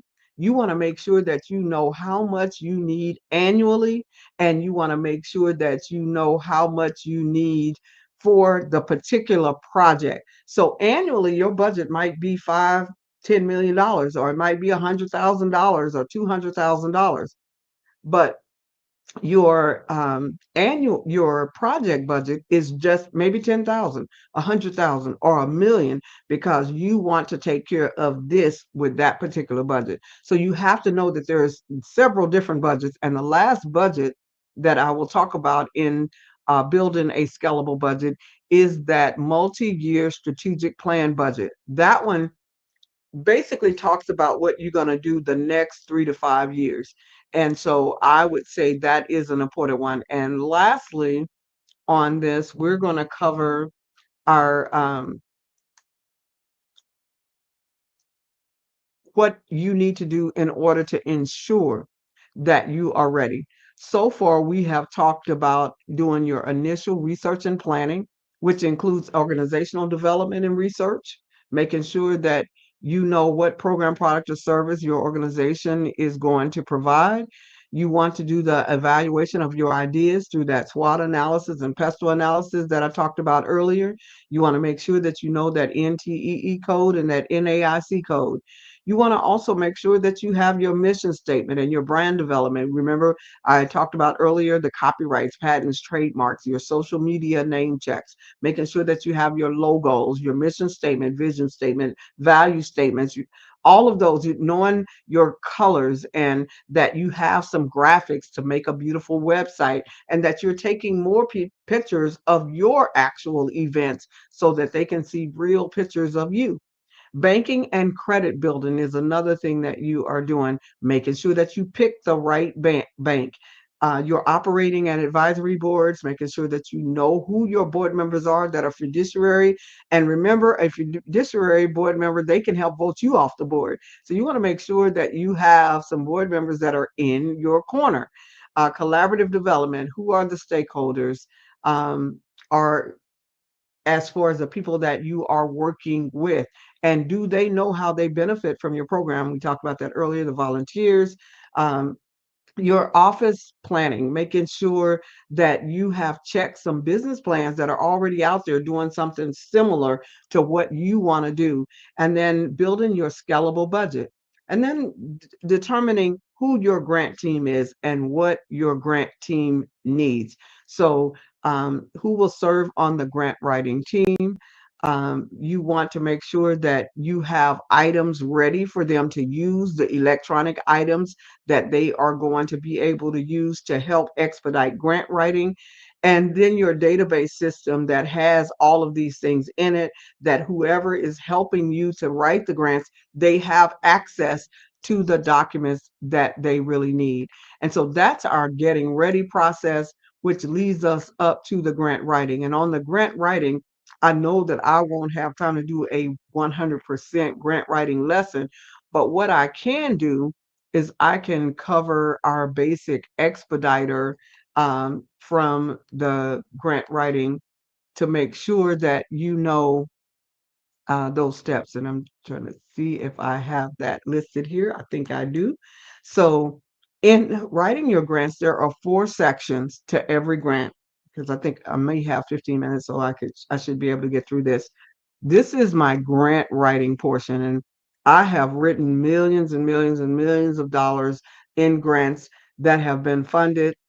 My my students are writing grants and they're getting funded. We've been able to get some business plans funded. One of my business plans alone was 90 million for opening for 12 famous days in type A property at the time. I don't know what it's called now, but that's what the business plan was for. That was funded years ago. So over the years, I have worked with several wonderful agencies and helped several agencies and lots of grassroots organizations, and now working nationally, because mostly initially I worked just locally here in Kansas City, but for the last few years I have expanded that to nationally, and I do love that, and have always taught both nationally and internationally.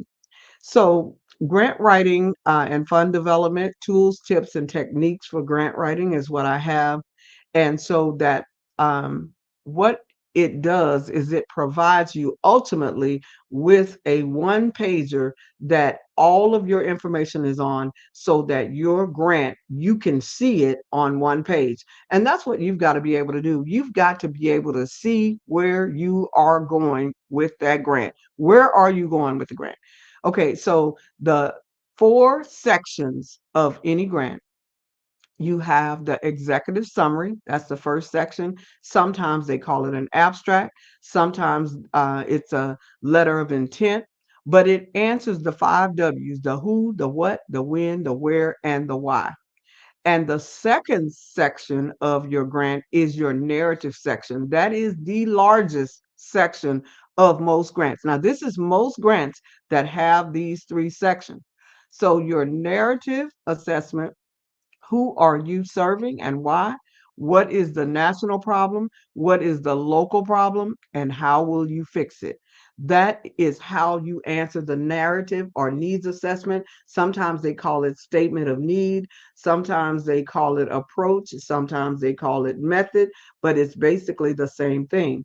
So you have um, goals in creating this narrative. You have inputs, outputs, outcome, and impact. That is the actual programmatic side of this. Your goals, your inputs, your outputs, your outcomes, and impact on the community. Your goals is what you're going to do. Your inputs is what you bring to the table. Your outputs is how you're going to do it. Your outcomes is what's going to be the result of what you've done. And your impact is how the community is going to benefit. So that's the first side of my 10-column canvas. That's the first 5. Now, on the right side of that canvas, it tells what you're going to do as management. And I'm watching my time as we go. As management, you want to know who's going to, your timeline is the first column. So, what is your management going to do first quarter, second quarter, third quarter, fourth quarter? Your activities. What are your activities 1, 2, and 3 for that first quarter? Activities 1 and 2 for the second quarter. What are you going to be doing each quarter? You need to break these things up and develop a timeline of what administration is going to do so that you understand what you're having to what you're going to have to deal with, and maybe you can ward off some of the risks that may come up if you don't do what you're supposed to do. Your management, who will manage your program? What are your credentials, and what are your team's credentials? So you need your bios, you need your resumes. All those things are going to be important for creating your grant. Full-time, part-time, volunteers, contractors. You need resumes and bios of any of the key people. Now, there are some people not considered key to the organization, but there are some leaders in the organization that are considered key, and those are the ones that you will need those bios from. So you also want to determine um, how you're going to get the word out about your organization. There's several different ways that you're going to have to get word out. You're going to have to market your organization so that people know that you're looking for participants. You're going to have to let your um, donors know that you're looking for donors. There's all kinds of dissemination that has to go on. So you have to have a dissemination plan as to how you're going to get the information out. What is your technology? What is your communication going to look like? Are you having events? Do you have an executive assistant that's going to help you in doing this? Those are some of the things that you have to do with the dissemination plan. Your sustainability plan. Most grants ask about sustainability because they want to know, how are you going to keep this grant going after the funding is gone? And in many cases, you're going to let them know that you're going to continue to apply for grants. Maybe you're hiring a contract grant writer. Maybe you have someone in your establishment that's going to grant writing classes and trying to learn how to become a grant writer themselves. So those are some of the things you can do as sustainability. Do you have an annual fundraising plan? Are you fundraising? Do you have grant writing already scheduled for the year? Have you looked at grants.gov and saw that they have 10 grants that you'll be able to apply for during the year? Or have you found foundations and you know they give a grant this quarter, this quarter, this quarter? Do you already have your 2025 calendar set up? That is how advanced you should be. Your 2025 calendar should already have the grants on there that you are going after, because you have to remember, I don't care how good I may be or any other grant writer may be, you're going to get turned down. There is no guarantees in grant writing. It's just like you're going to the boat, or you're going to the casino, or you're going to any of those places. It is a risk. Or you're invested in the stock market. It is a risk you take. You want to eliminate as much of the bad risks as you can to make sure that you have someone who knows what they're doing. And you have to make sure that you know what you're doing, that you have a desire to uh, to jump through all the hoops that the funder is asking you to jump through. And if you don't want to jump through those hoops, then you have to turn that person's money down, because if they give you that money and they tell you, like one told us they wanted to land their helicopter on our brand new football field. And I was like, oh my God, for that little money? No, so you have to know whether or not you can abide by whatever the funder is asking you. So sustainability is extremely important. How are you going to sustain annual fundraising, events planning, all of those things? That's how you sustain your organization when the grant money is gone. And lastly, you have your budget. And you may be saying, well, how do I do a budget? I used to hate doing budgets until I learned that I need to be working on budgets throughout the grants. So, budgets is your third section of grant writing.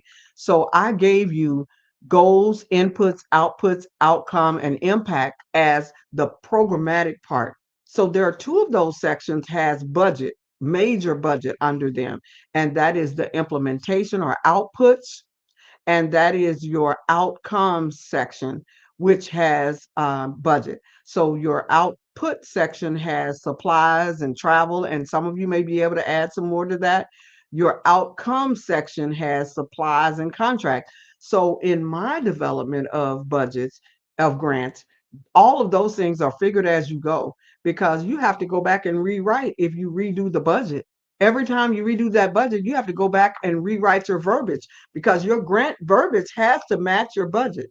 So that moves us over to the management timeline.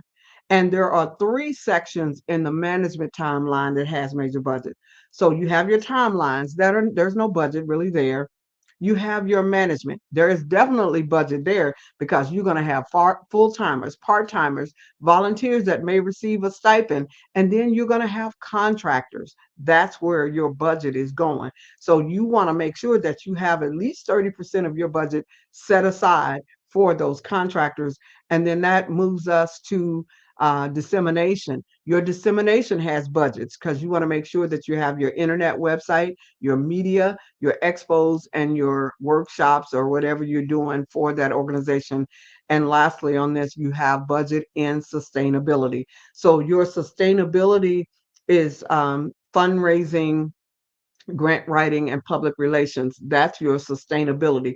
You want to make sure that you're doing those fundraisers, and you're doing the grant writing, and you're also getting the word out through public relations.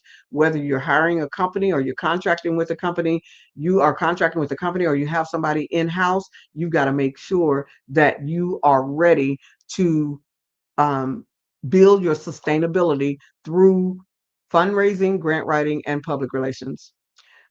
So section 4 is just the attachments, the last section. Section 4 is just the attachments. You want to have your letters of support. You want to have your partner memorandums of understanding. You want to have your 501c3. If you are a nonprofit, you definitely want to have that 501c3. You want to have your board members or advisory board members. You want to have your key staff resumes and credentials. Remember, these are things that I've already talked about. And if you look at the columns, you will see the items that are associated with it under that column if you get my Getting Ready for Grant Writing book. You want to have your operating budget that tells what your program is going to cost all year, including your salary. Because if you haven't added your salary to the mix, you don't have your budget yet. Internal review. You want to make sure that you have an internal review or audit. If you're new, you may not have that, but you want to make sure you include that in your budget when you start going up to 100,000, 200,000, 300,000. You want to make sure that you include the internal review or the audit that you're going to get.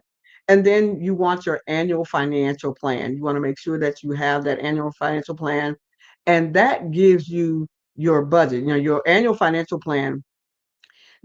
These are what I just named was attachments that are commonly asked for, and some of these will also be part of the budget. But letters of support, memorandums of understanding, your 501c3 or regulatory documents, your board members, advisory board members, your key staff.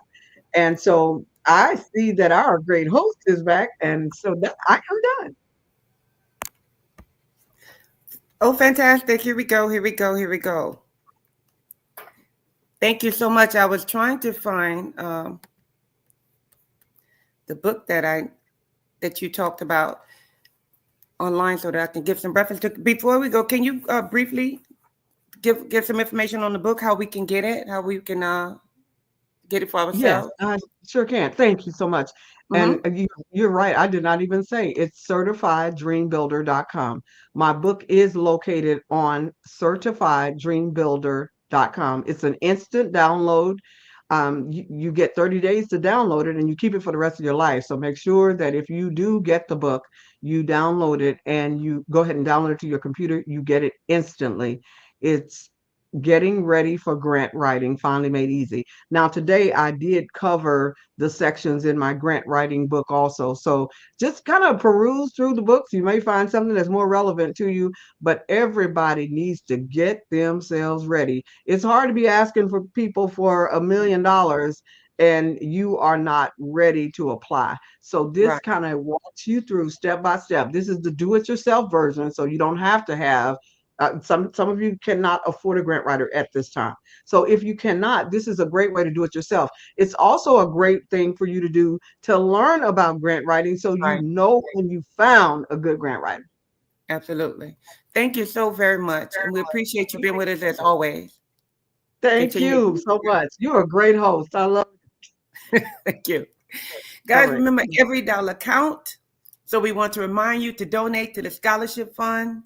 We want to thank our Black Business Expo USA sponsors for May 2024, NC 100, Moody Capital Partners, Suede Soul, Lotus Ritchie Coaching and Training, Carolina, Virginia Minority Supplier Development Council, Step Management, Barbara H. Smith, LLC, Margie McLean Foundation, Incorporated, Genius is Common, Earth Essentials, Malaine Shanghai Global, Executive Women's Success Institute, The Quality Coaching Company, Superwoman Business Services, Creative Force Studios, Lee Entertainment, Artistic App Design, Bank Law Firm, and the Black Business Expo USA. Remember, genius is coming, and I'll see you on the other side.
Dr. Eric Kelly III and a host of phenomenal speakers from all around the globe for this 7-day virtual event that you don't want to miss.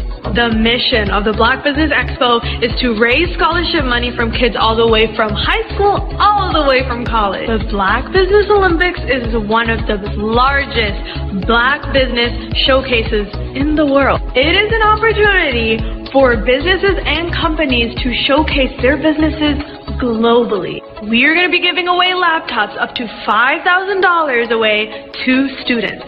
Again, I'm Olivia Appleberry, the founder of 2 Cents Finance and one of the speakers for the expo. I am so excited to see you there. For more info, go to www.blackbusinessexpousa.com or call 919-308-9090 and hope to see you there. I am Black Business.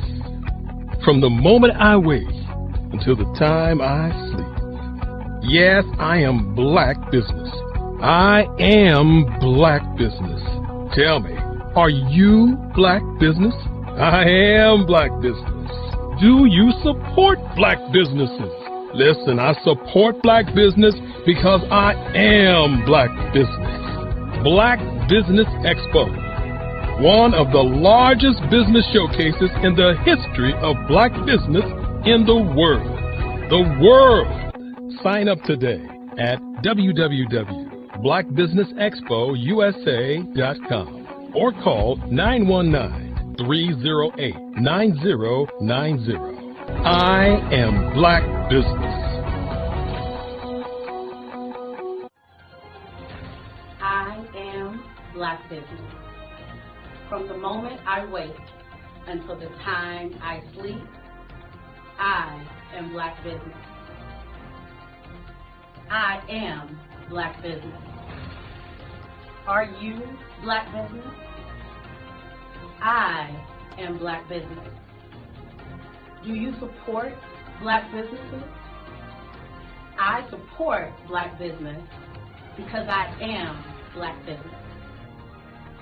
Black Business Expo, one of the largest business showcases in the history of Black America in North Carolina.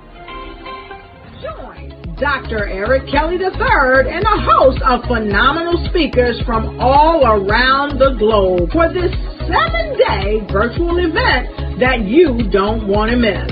The mission of the Black Business Expo is to raise scholarship money from kids all the way from high school, all the way from college. The Black Business Olympics is one of the largest Black business showcases in the world. It is an opportunity for businesses and companies to showcase their businesses globally. We are going to be giving away laptops up to $5,000 away to students. Again, I'm Olivia Appleberry, the founder of 2 Cents Finance and one of the speakers for the expo. I am so excited to see you there. For more info, go to www.blackbusinessexpousa.com or call 919-308-9090 and hope to see you there. I am Black business.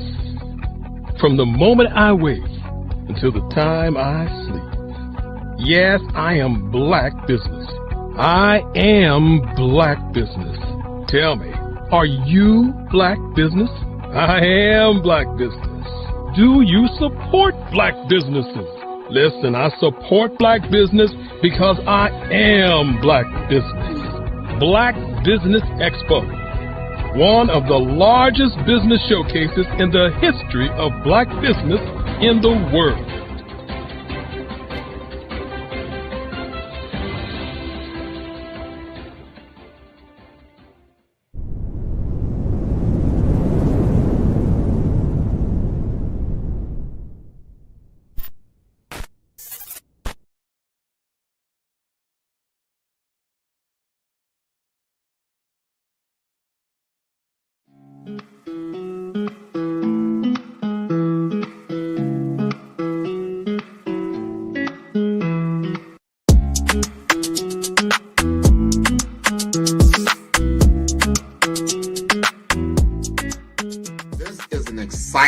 Exciting time to be in digital marketing with the advent, the explosion of generative AI chatbots. They're better known as ChatGPT. There's Bard, there's Claude, there's all kinds of this new one came out called Gemini. There's so many different tools that really what it comes down to is that it's made my business more precise. I can do things more quicker, I would say, and to elevate my brand messaging to a level that allows me to be as creative as possible.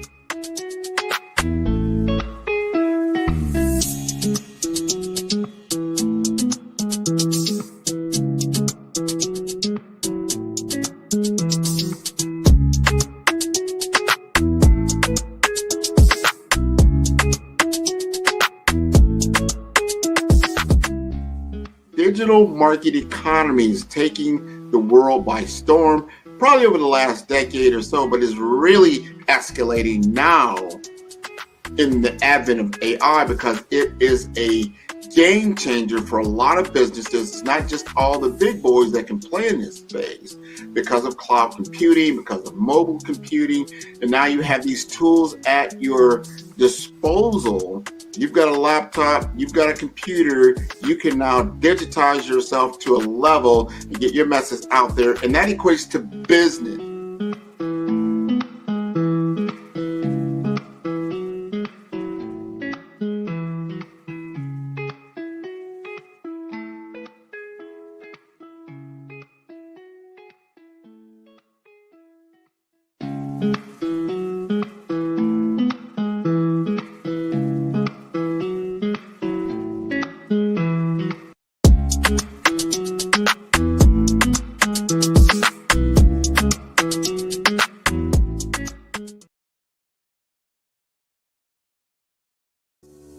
Follow the Brand TV broadcast host, Grant McGaw, as he visits with top executives and entrepreneurs to find out their secrets of success with their personal brand.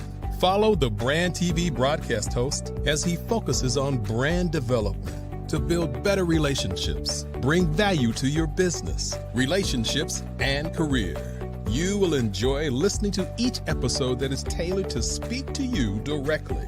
If you're looking for this type of clarity in terms of building your brand, you have tuned into the right station. Each episode will help you to shape a conversation in the 5-star BDM network of 20,000 professionals and become a springboard for your corporate engagement and business opportunities. Each guest will frame their story in the areas of personal branding, business development, career development, financial empowerment, and technology innovation. Grant McGaw explains why he is the CEO and owner of his own professional career. Grant is an accomplished business leader and entrepreneur who wants to give back to individuals to grow their personal brand strategy. Tune in as he weaves his story about new possibilities, while to you exceed expectations. If you love storytelling, this show will make for fun.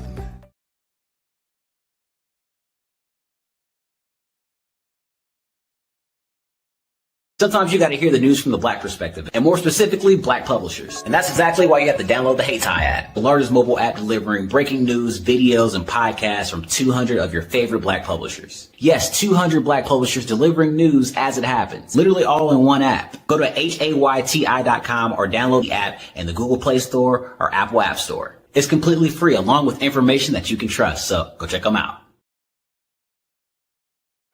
Every speaker has a moment where their words can spark inspiration, drive change, and transform lives. But what happens after the applause fades? With 5-star BDM, your voice doesn't have to fade. We transform your live session into a professional ebook. Imagine your session becoming a permanent, interactive asset, reaching new audiences across the globe. Like Grant McGaw and Dr. Eric Kelly III, whose session on the Mindset Revolution continues to inspire thousands through their custom ebook. Your ideas can become a lasting impact. Turn your session into an ebook that not only tells your story, but expands your reach, builds your brand, and engages your audience. With embedded videos, custom graphics, and a stunning flipbook or PDF format, your message will inspire long after the event is over. And for a limited time only during the Black Business Olympics, get your custom ebook for just $199, down from the regular price of $399. This is your chance to transform your message into something truly unforgettable at an unbeatable price. Your package includes a professionally designed ebook, a flipbook or PDF, embedded video of your session, and custom graphics. Everything you need to showcase your message in a way that lasts. With 5-star BDM, your session becomes more than a moment. It becomes an opportunity for growth, greater visibility, and lasting impact. See your influence multiply as your message reaches new clients, partnerships, and platforms. Ready to turn your ideas into a global movement? Visit 5starbdm.com to secure your custom ebook today. Your audience is ready to listen.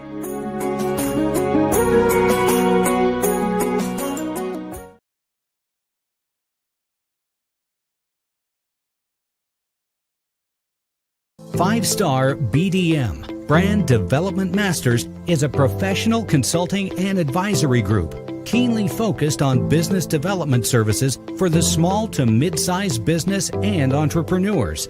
Although every business is unique, they often share business development challenges that can be addressed through smart branding. Services include process improvement and operations, digital strategy and transformation, business intelligence, digital marketing, and personal branding. Our business and personal branding company has helped a number of professionals and organizations to optimize and grow. This results in more business, more opportunities, better reach, positive outcomes. Visit www.5starbdm.com today to learn more. Over the past few years, we've seen the growth of existing and new initiatives focused on financial inclusion, building global networks, and reducing the wealth gap in response to the idea there's not enough seats at the table. Whether their outcomes are to increase the representation of Black executives on corporate boards, ensure an inclusive global economy, or to create new U.S. African commercial pathways, the strategies are often carried out by separate programs. The question is, should they be?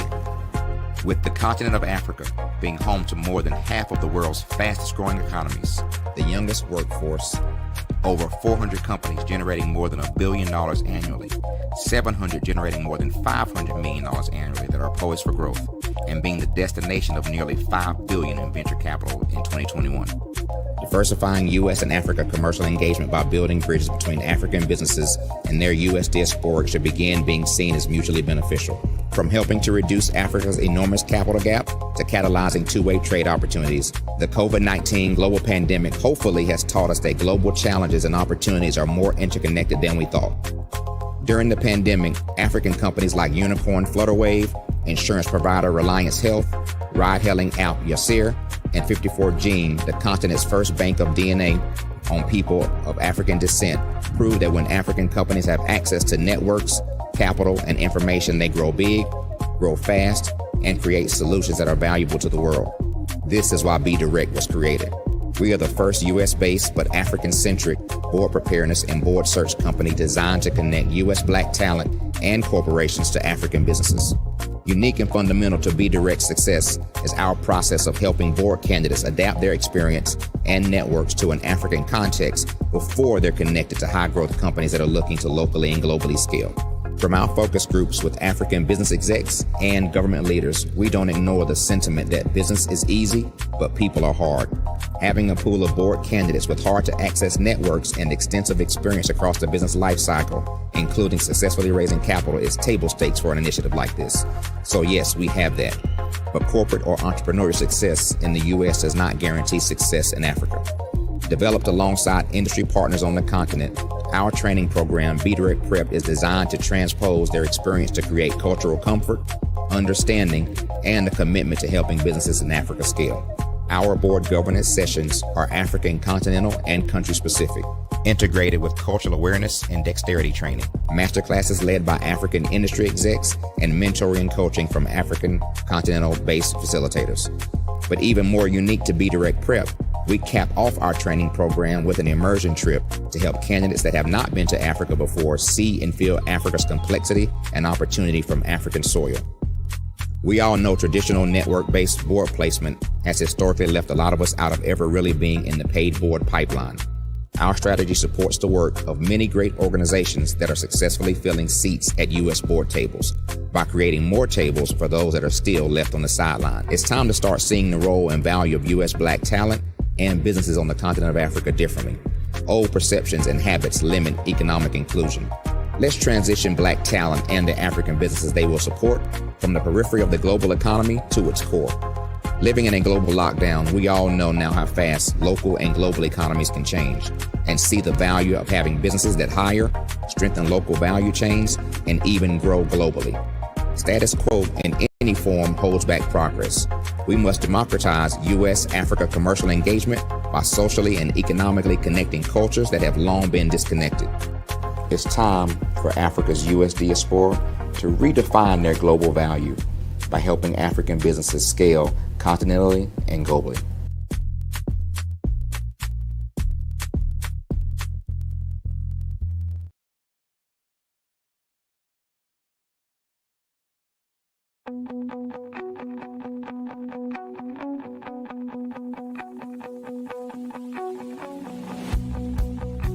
I am Black business. From the moment I wake until the time I sleep. Yes, I am Black business. I am Black business. Tell me, are you Black business? I am Black business. Do you support Black businesses? Listen, I support Black business because I am Black business. Black Business EXPO, one of the largest business showcases in the history of Black business in the world. The world! Sign up today at www.blackbusinessexpousa.com or call 919 308-9090. I am Black Business.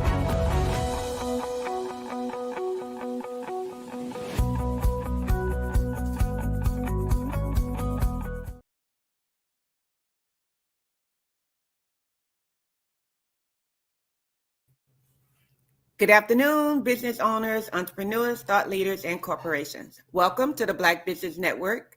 My name is Ravina Amos, and I am your business moderator for this afternoon on the Black Business Network.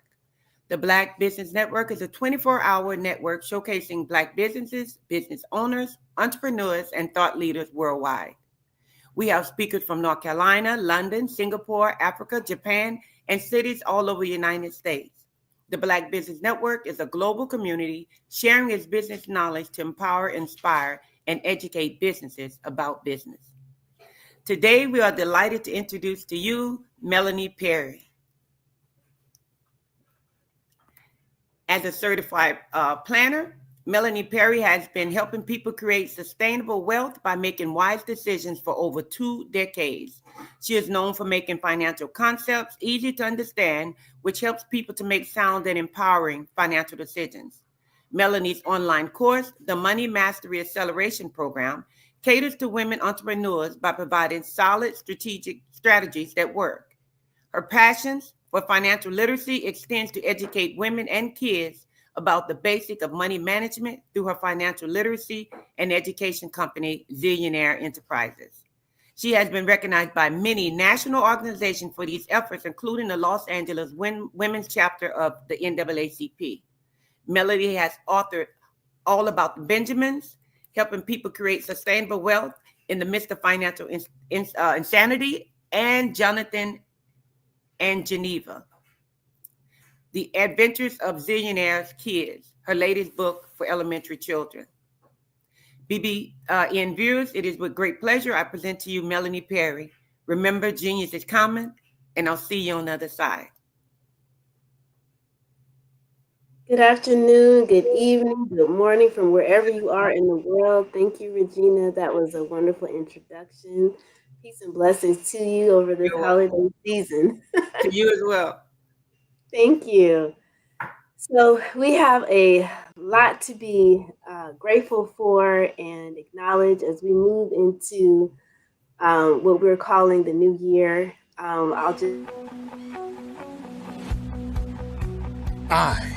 am Black Business. From the moment I wake until the time I sleep. Yes, I am Black Business. I am Black Business. Tell me, are you Black Business? I am Black Business. Do you support Black businesses? Listen, I support Black business because I am Black Business. Black Business EXPO, one of the largest business showcases in the history of Black business in the world. The world.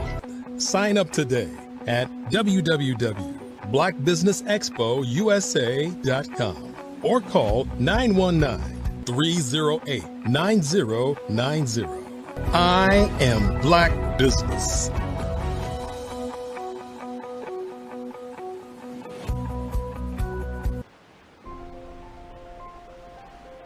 What if you could build your own city? A place where every child can find nurturing people to help them achieve their full potential. A place where every adult can access job training support, where health education is abundant, where social justice ruled the land. A place without limitations. Welcome. You have arrived at STEM City, USA. It is what every city should be. A safe and trusted community where you find people and resources to help you become everything you are and beyond. STEM City is unlike anything you have ever experienced. It is a digital twin of the world around you, only better. STEM City is about energy and soul renewal. It is more than a digital world. You can almost feel the power of live cultural events, music, and theater. STEM City promises a better future for children with caring mentors and hands-on activities with dedicated tutors to support our youth. STEM City is your passport to a healthy lifestyle, with weekly events addressing our community's many issues. STEM City is your financial well-being, with helpful information on wealth management, career advancement, job training, and so much more. STEM City is the community you deserve. It is the city where your dreams can come true. STEM City USA, a place in the sky that is accessible to all who reach for the stars.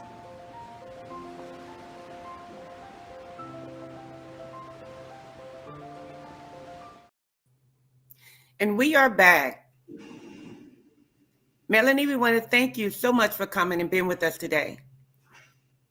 And remember, go ahead. It's a pleasure to be here. Thank you so much. I'm ready for you to get started. And remember, Genius, I got my notepad, my pencil ready. And remember, guys, Genius is coming, and we'll see you on the other side. Indeed, indeed.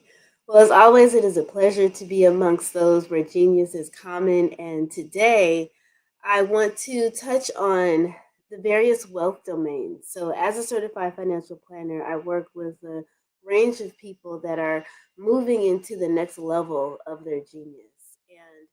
And throughout life, we go through various seasons, right? And I am very clear that we are not entering, we are in a season of global inclusion and connection, hence the whole purpose of the Black Business Network and the Black Business Olympics.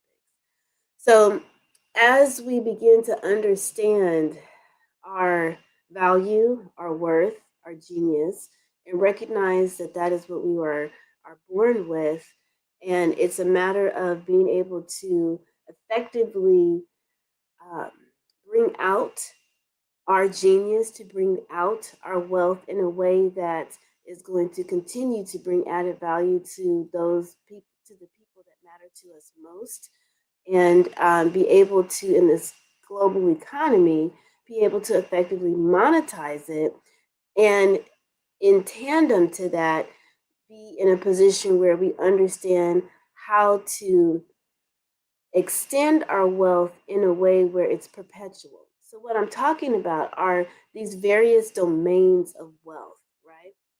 So, one area of wealth is our mental health, our mental wealth, our physical wealth, our emotional health, our relational wealth, and of course, our financial wealth. All right. So, you really can't have more than the other, so to speak, because if you do, then you're out, you're at in equilibrium. And I'm cautious to not use the word balance, because you can't really always balance these different domains of wealth equally at the same time. But you do need to have mechanisms, systems, processes to be able to maintain a sense of harmony around each one of these domains. And so, what I mean by that is one way in which I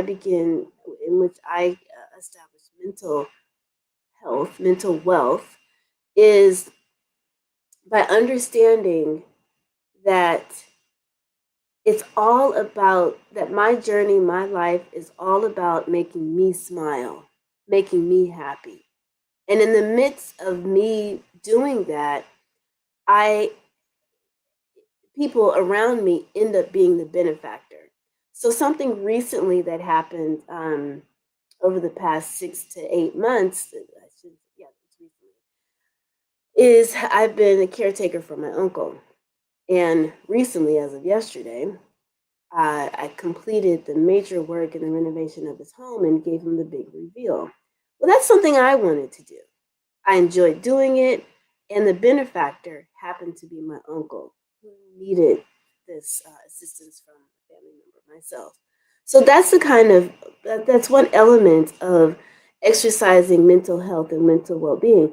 That whole project right there could have been stressful, overwhelming. Anybody that's been a caretaker knows what I'm talking about. But I had chosen to look at it from this perspective of it brings me joy, it brings me value. And while there are elements of inconveniences and elements of high focus in something that isn't that relates specifically, to my uncle, driving him to doctor's appointments and whatnot, having to adjust my work schedule, I gleefully and happily do it, right? So conditioning yourself to recognize that in the midst of serving others, see it as a joyful, experience. Just like when I work in my garden, that provides me with my mental health, my mental peace, so that I can reconnect to my creator. It's an element of grounding, which stimulates, my entire body and nervous system. And I'm creating natural food, real food, right? So physical wealth relates to actually your body that is in need of the proper nutrients and proper exercise to eliminate, toxins and all that. So having a rhythm and a routine to exercise on a consistent and regular basis. And also being able to tune into your body to recognize, okay, my body's trying to tell me something. Should I cut this out? Should I start implementing, vitamins, supplements, or whatnot, right? So we move into emotional health.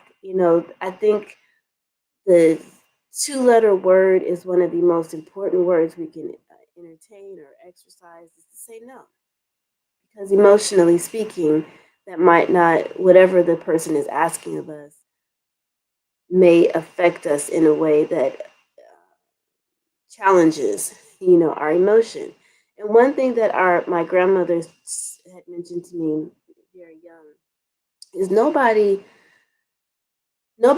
should have any level of control over you to like disturb your peace.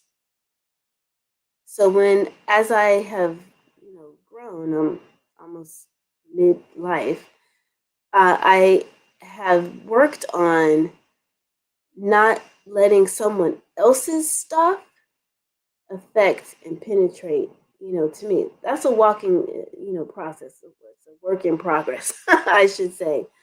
But as you get grounded into the latter part of the fourth decade of your life, entering into the fifth decade, that piece becomes stronger and stronger, and people just don't affect you. All of these various domains of wealth that I'm speaking about affect your money. So when we get now to the relationships, people will say connection is currency. So when you have good, solid relationships, then people will refer you, connect you, keep you in mind for various projects that can accelerate your financial wealth. So always not burning the bridge, always keeping in mind that at some point this person or the energy that you may have had with an individual is important, that you don't necessarily burn that bridge, because you never know who knows who and who's connected, to what. Now, you don't want people to stomp on you and confusing you as a doormat, of course, but keeping in mind that maintaining a level of integrity, a level of respect within yourself plays a huge part in your relationships with yourself, with your family, colleagues, co-workers, your employees, your church family. Always, as my uncle says, choosing the high road as often as possible, right? So again, all of this leads to our financial wealth and our financial well-being, because you can have poor finances and all the other domains are good, and you can get along in life. It'll be tough, but you can get along in life. But you can have all the money in the world, and if you don't have good health, like, so what? So what do you have all the money? If you don't have good physical health, so what, you have all the money but no physical health, because you can't enjoy the money that you have because you're spending it on, healthcare. So these other domains of wealth, I would say, have a stronger weighted average than financial wealth in and of itself.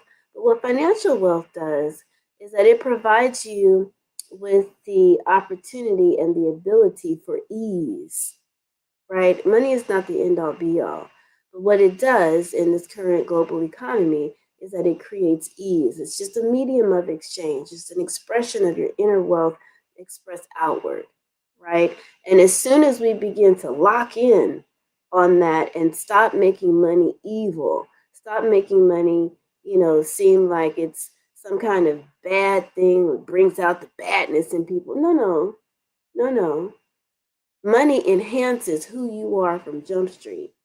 And so if you were an evil, rotten soul from the beginning, well, it's just going to enhance that. If you were a good giving person, which is most of the people that I work with, what I have to do is to help people to not give so much to the point of their own detriment. And I've created systems around that to create harmony amongst those that constantly want to give, but have big goals of wanting various things for themselves and their family and ultimately their community. And what that leads into is understanding the difference between financial confidence and financial security. Now, you might think there's a difference between that. Yeah, there is. Financial confidence is when you have a plan to create financial security. So if you don't have a system, a process, a procedure, a structure in place to create financial security, then,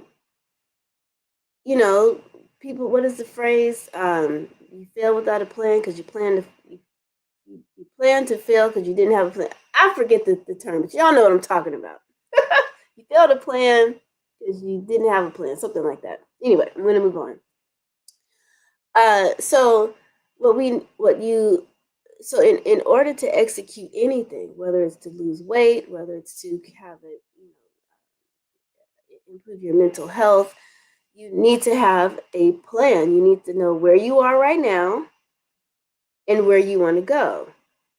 And in between that, to have a regimen of what action steps you're going to take in various increments. So there's a wealth planner that I put together that allows you to think about, just do a data dump and think about what do I want? What do I want in the next 6 months? What do I want in the next year? What are things that I want to accomplish in 10 years? When I look back at my life and I think, oh, okay, I accomplished these various things. I'm happy. I'm ready to move and excel and expand to the next greater version of myself. What is that? So I encourage you to think about, as we move into this, season of connection, right? Global connection. As we move into this next expanded space, what do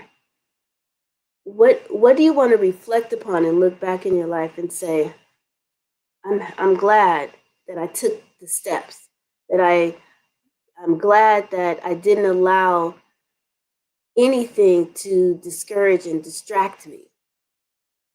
I'm glad that I decided each and every day to do the things that I typically procrastinate on, right? Because it's going to be those small things that make the big difference. So do a data dump of the things that you want to accomplish, and without any consciousness or recognition of where you are right now. Okay, so we're not going to say, well, I'd like to build a 5-story building, but I don't have the money right now. We're not going to do that. We're going to have clarity of, regardless of what my current circumstances look like, what would I want God to bless me with, right? So write all that down. Then what you want to do is you want to say, okay, so in order for me to accomplish the goal of buying a house, starting a business, creating building a 15-story building, getting into construction, whatever it is, development. Okay, so then what do I need to, and I want to accomplish that in the next 2 years. Okay, if it's a big goal, next 2 years. Then you want to back that in and say, okay, so what steps do I need to accomplish in a year in order for me to get to that in 2 years. And then within that year, you're going to break that down by quarter. So by quarter, I'm going to need to accomplish X, Y, and Z. Then you're going to break that down by month. Then you're going to break it down by week. You're going to break it down by day.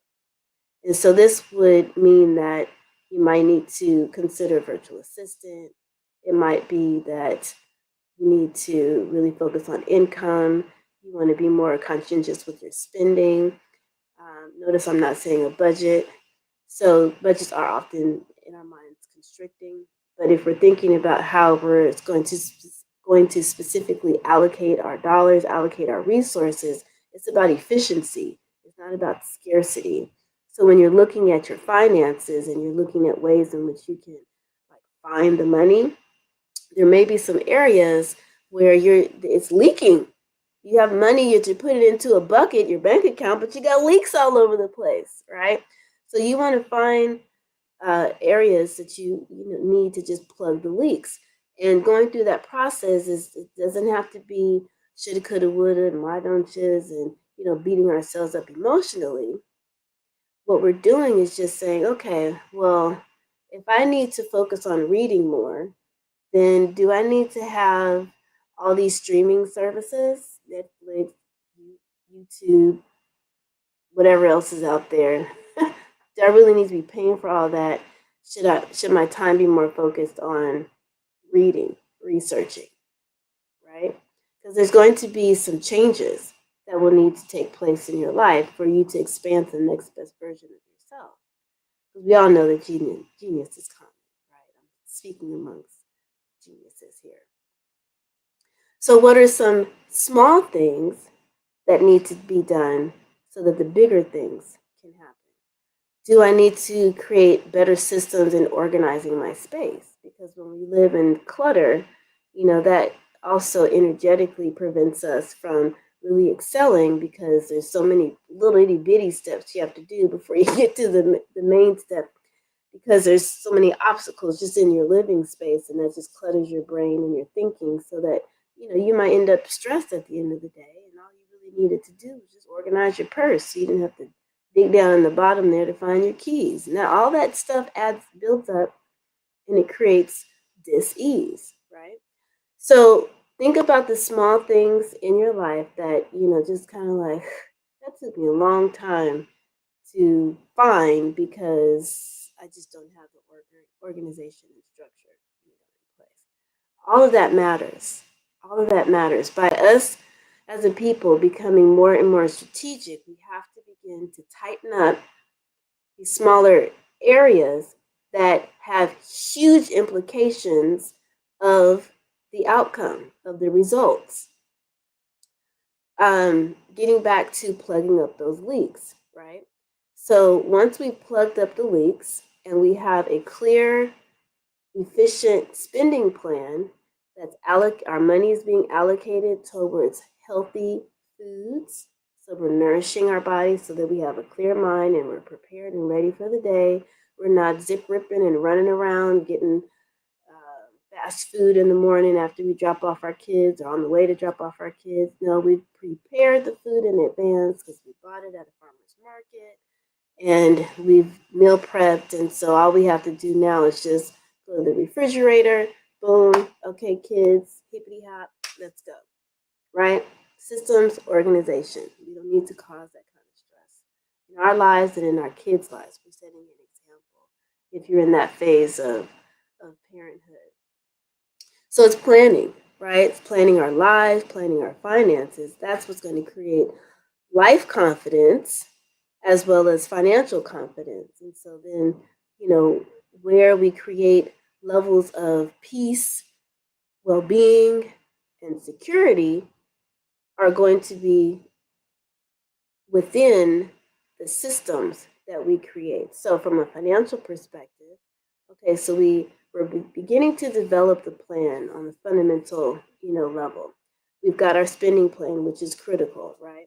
So money out. So what about the money in? Do we have clarity of how the money is coming in? Many of us entrepreneurs, we have multiple streams of income.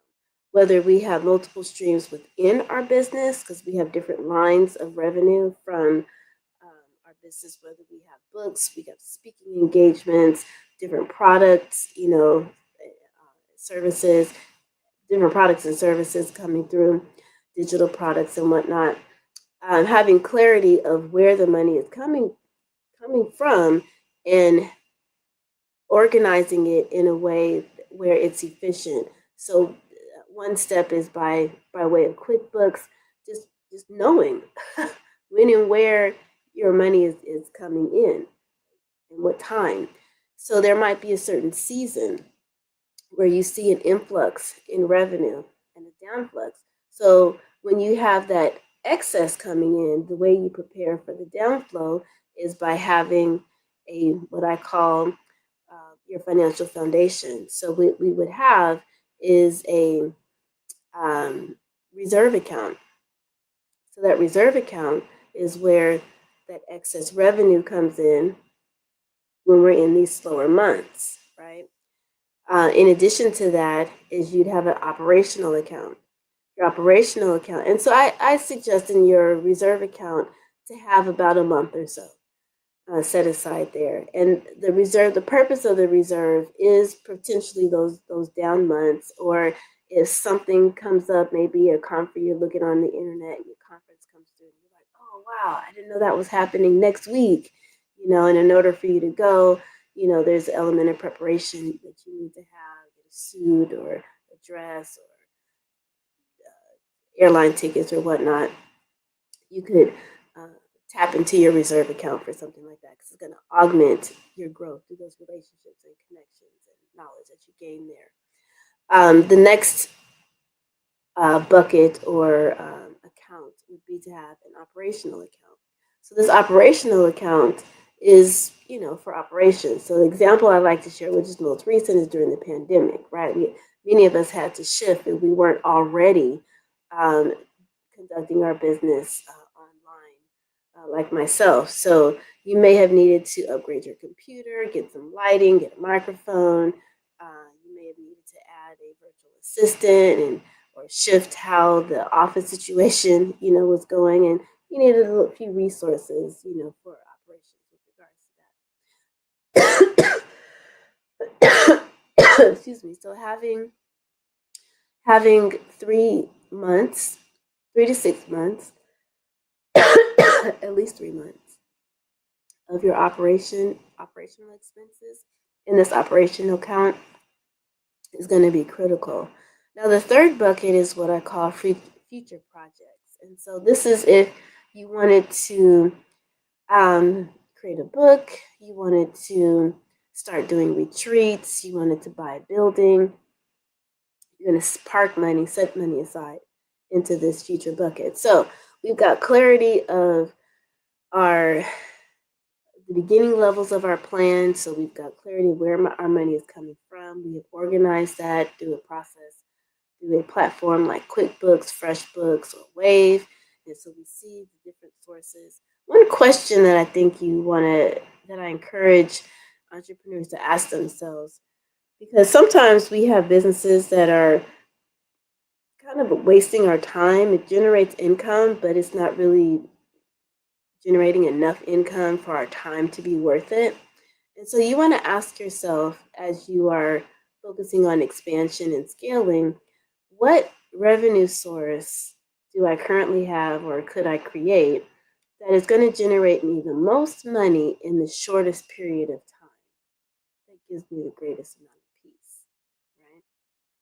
So what revenue stream, what business do I have or could I create that's going to provide me with the greatest amount of revenue in the shortest period of time? That's also going to give me peace of mind. So answer that question, and then that will also help you condense. Okay, I got all these different things going on. Let me focus here. Because when you focus on one thing at a time, this is a lesson I had to learn and still am in development. When you focus, you're able to accelerate your growth, right? Because you're not split in so many different areas. Okay. So we have our clarity of money coming in, money coming out, and then now that we have clarity of the spending, now where does the excess money need to go? Okay, so we've defined these 3 buckets. Now, I expressed what it looks like on the business side. It looks exactly the same on the personal side. So one thing that I help people with in my Money Master Accelerator program is helping people understand that the better you're able to manage your personal finances, the better you'll be able to govern yourself with your business finances. And it starts with you personally. So you want to get into a habit and a rhythm of organizing your personal finances through what I call like a dip account. So this dip account is where you have about a month of your expenses set aside for those random types of events where you may have a family member that asks you for some money. You can borrow money, or here's you can have it. This is also a moment for us busy entrepreneurs where we're doing caretaking. We've got our parents and other relatives, our children, ourselves, and it's like, look, I'm headed to the spa right now in Sedona. I'm out, and so you got to line up your babysitter. You've got to line up, the travel plans and all of that. So you would just dip into your dip account to take care of that. Because again, part of our wealth is to maintain our mental, physical, and emotional health, right? Sometimes we need to replenish, step back, so that we can be able to really accelerate and move forward. Okay, so that's the DIP account. The emergency account is the standard 3 to 6 months, and then we have what is called the wealth account. So that's what it looks like. The wealth account is for the sole purpose of buying assets, and by assets, I mean anything that puts money in your pocket today or at some point in the future. So you see how they are very similar, very parallel, the business and the personal. So once we have clarity of where the buckets are going, where your money is going, and what buckets, notice that there is a defined, specific purpose for each account. Okay, because you want to have a purpose for every single dollar that comes in. We don't want to have any willy-nilly money and it's just, oh, it's over there for whatever. No, every dollar has a purpose and a plan. Okay, so this gives you a structure to understand give you an example of what those purposes can be. Of course, you can add more and improvise it and revise. Okay, so once you have your financial foundation in place, now it's a matter of looking at ways to make your money start working for you, right? Because at this point, you're working for it. We are going to shift into a space where it's working, your money is working for you. And this is when you focus on income generating assets, right? So income generating assets are assets that work for you. An example of that is real estate, right? So you put money, you purchase a property, investment property, of course, and you have consistent passive income by way of the rental income.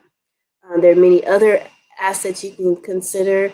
If you're looking at a public security, you invest into a company, you invest into senior securities, and you're able to receive dividends, from that. Okay, so those are a couple of examples. There's a whole digital world that's opening up, that's creating various forms of residual and consistent income. That's a new space for me, but those digital products are definitely a strong, viable source.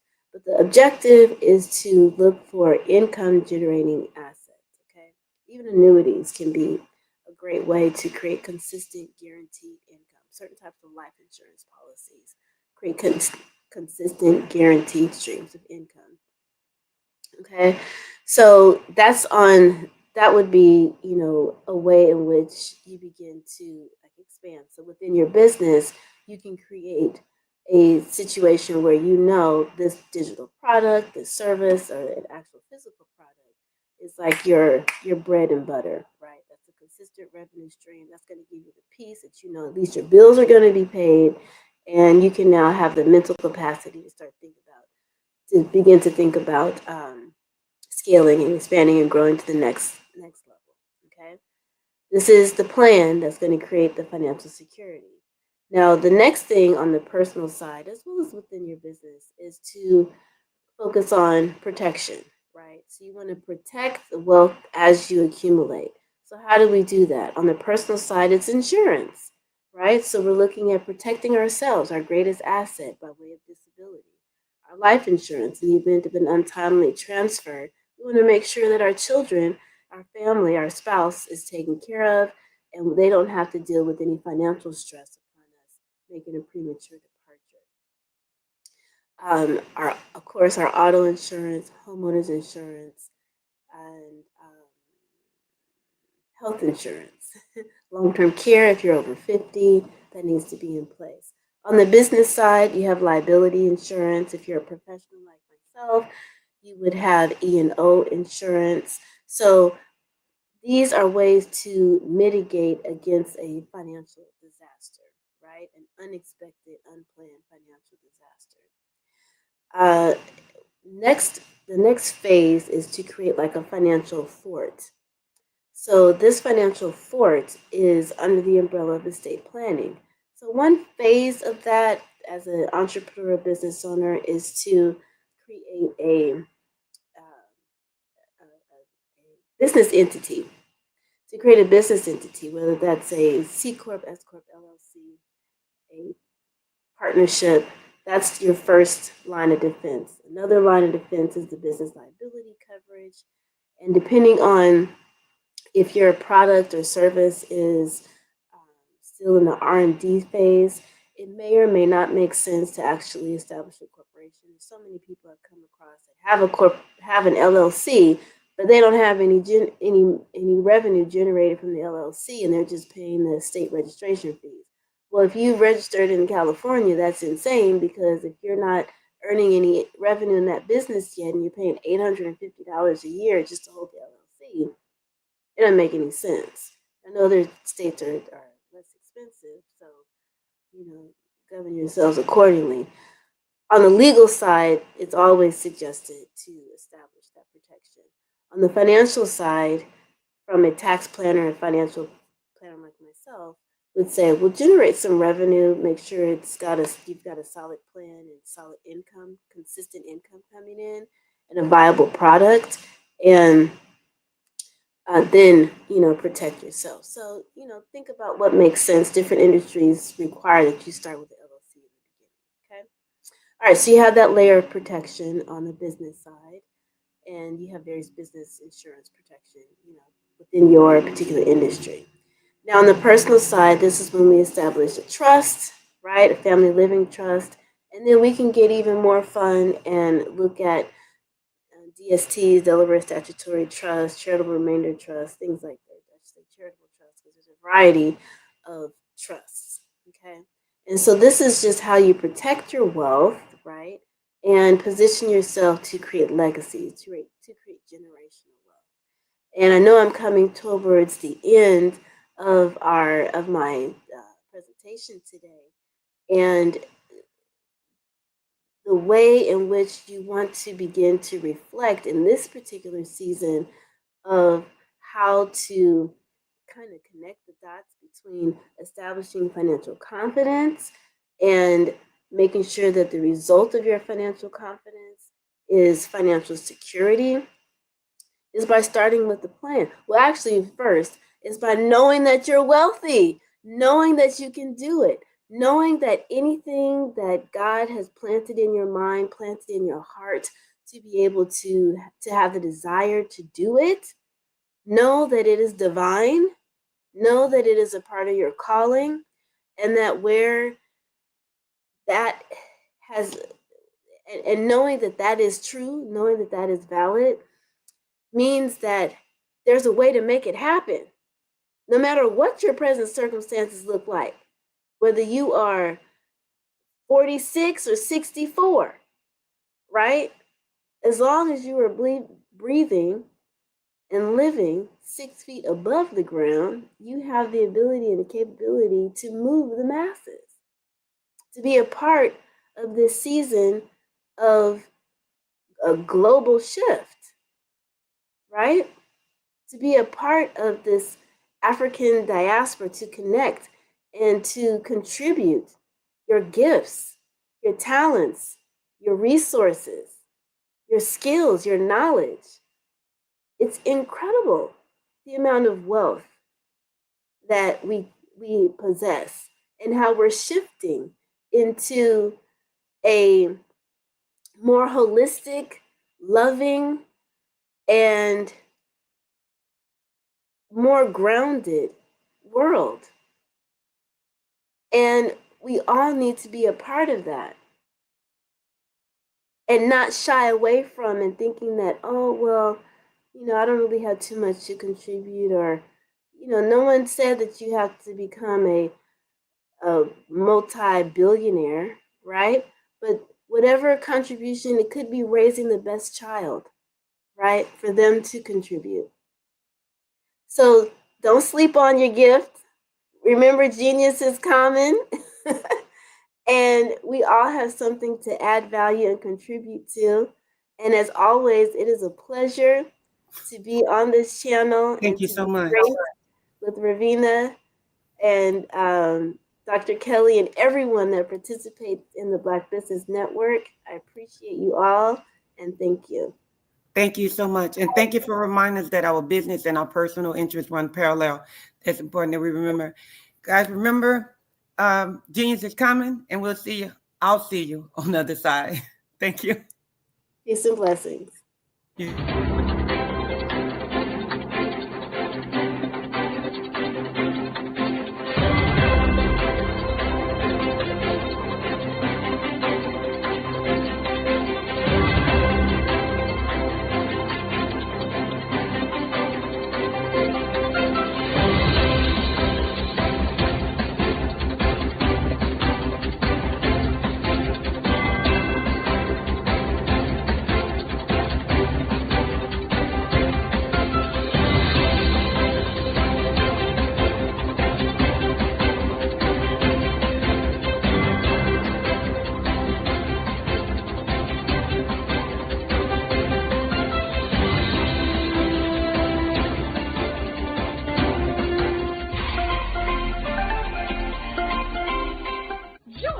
Dr. Eric Kelly III and a host of phenomenal speakers from all around the globe for this 7-day virtual event that you don't want to miss.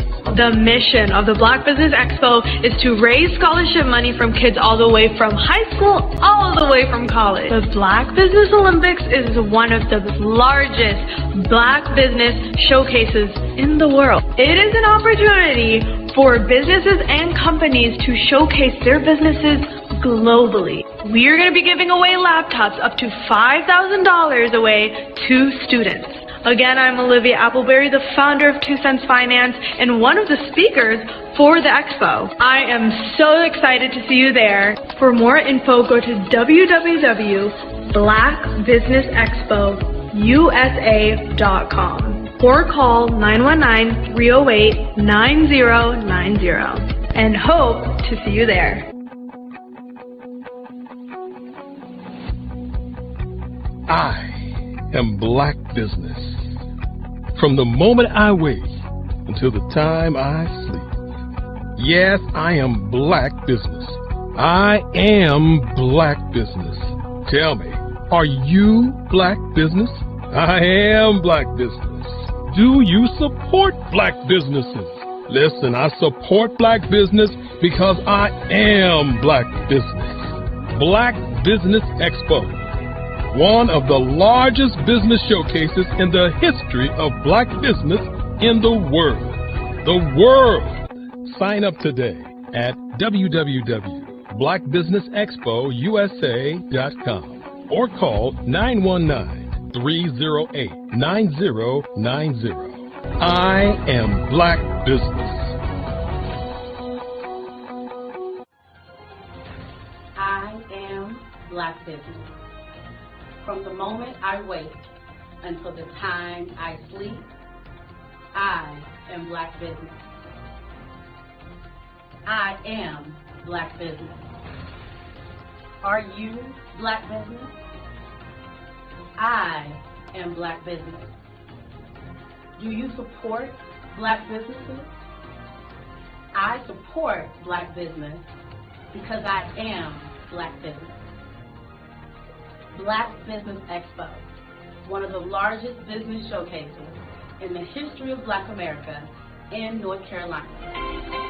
Join Dr. Eric Kelly III and a host of phenomenal speakers from all around the globe for this 7-day virtual event that you don't want to miss. The mission of the Black Business Expo is to raise scholarship money from kids all the way from high school all the way from college. The Black Business Olympics is one of the largest Black business showcases in the world. It is an opportunity for businesses and companies to showcase their businesses globally. We are going to be giving away laptops up to $5,000 away to students. Again, I'm Olivia Appleberry, the founder of 2 Cents Finance and one of the speakers for the expo. I am so excited to see you there. For more info, go to www.blackbusinessexpousa.com or call 919-308-9090 and hope to see you there. I am Black business. From the moment I wake until the time I sleep. Yes, I am Black business. I am Black business. Tell me, are you Black business? I am Black business. Do you support Black businesses? Listen, I support Black business because I am Black business. Black Business Expo, one of the largest business showcases in the history of Black business in the world.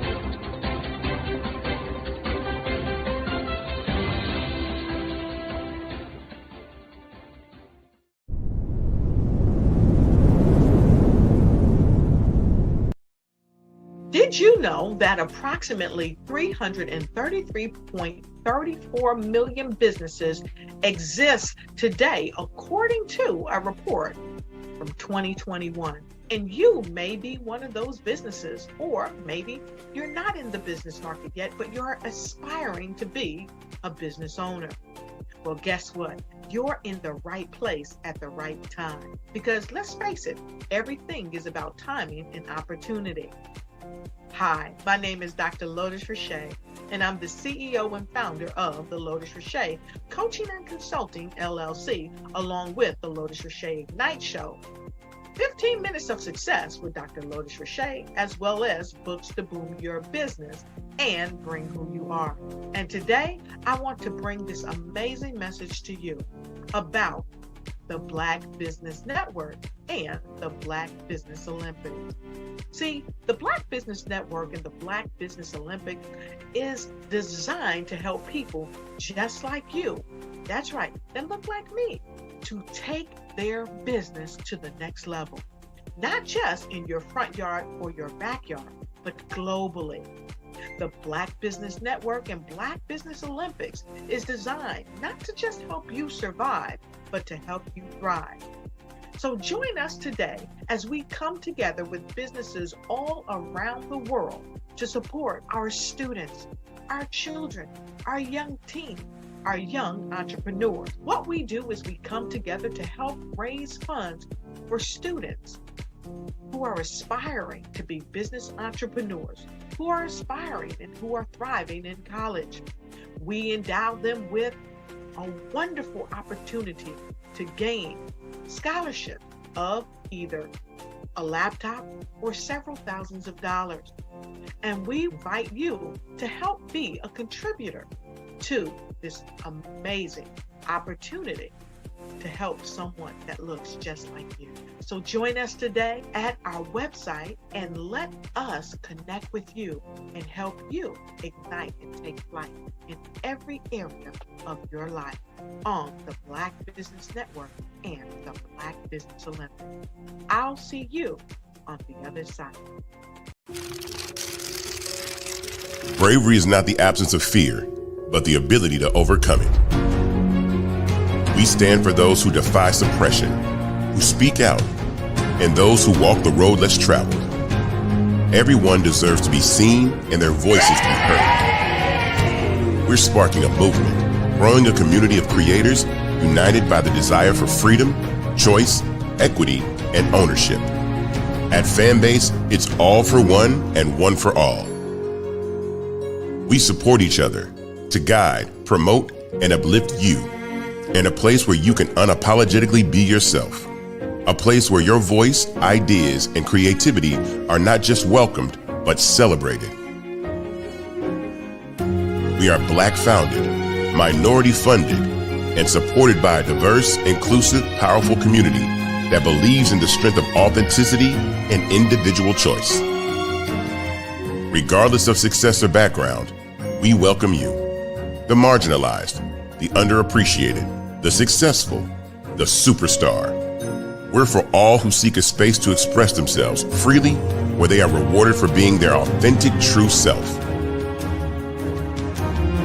We transcend labels because only we have the right to define ourselves. We are built for the brave, the culture, the creators, and for the future where everyone has the power to shape their own destiny, where all are empowered, voices are amplified, and freedom is embraced. For the first time, you have a chance to own the platform you helped make popular. It's a revolution, a movement in how we connect, create, and share. Everyone is a creator, and everyone has a fan base. Here, you can be you without limits.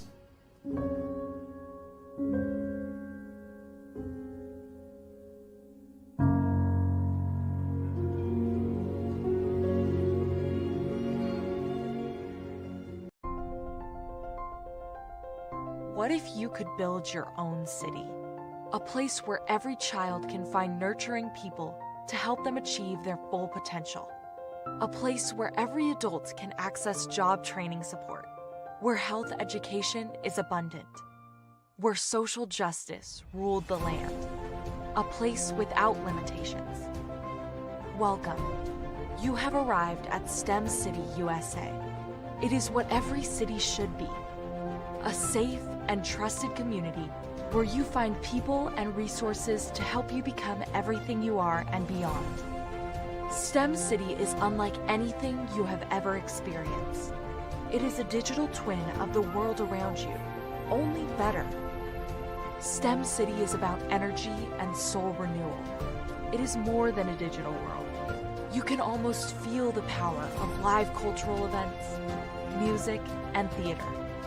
STEM City promises a better future for children with caring mentors and hands-on activities with dedicated tutors to support our youth. STEM City is your passport to a healthy lifestyle with weekly events addressing our community's many issues. STEM City is your financial well-being with helpful information on wealth management, career advancement, job training, and so much more. STEM City is the community you deserve. It is the city where your dreams can come true.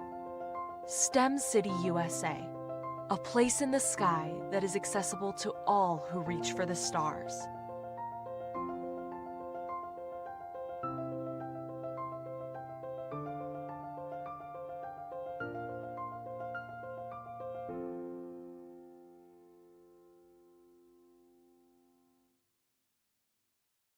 Artist to me is a creative expression of something from nothing. You know, it explodes onto the canvas, or it explodes on in my work. One of the things that I try to do more than anything is I try to just give the lines and the movements and emotions and expressions into what I do. Art really means to me a chance to express how I feel deep down inside. Most of my art begins as a thought that I might have, you know, whether it's sports, whether it's history, whether it's a woman or a man, it pretty much starts as an idea of thought before I get into the actual image of what I'm going to draw. I do a lot of historical pieces. I was a history minor in college, and I love to do history pieces. And a lot of times I'm thinking about history, and then I try to make that history impact you as you look at it. That's one of the reasons I do pictures so large. People ask me, why do I do pictures so big? And I tell them, I want the piece to impact them as they're looking at it, to kind of dominate them, dominate their space. And most of my pieces I try to do off page. I don't try to do anything that's going to be in those four corners or in a square. And I want your imagination to be a part of the piece that you're looking at.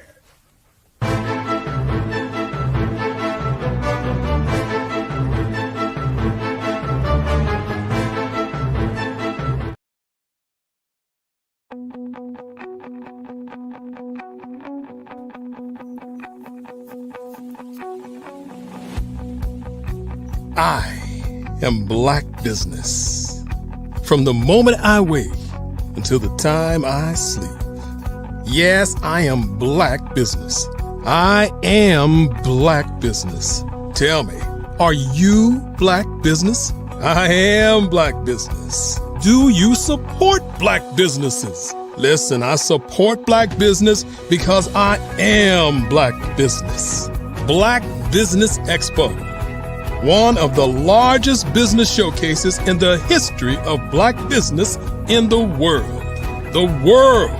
Sign up today at www.blackbusinessexpousa.com or call 919-308-9090. I am Black business.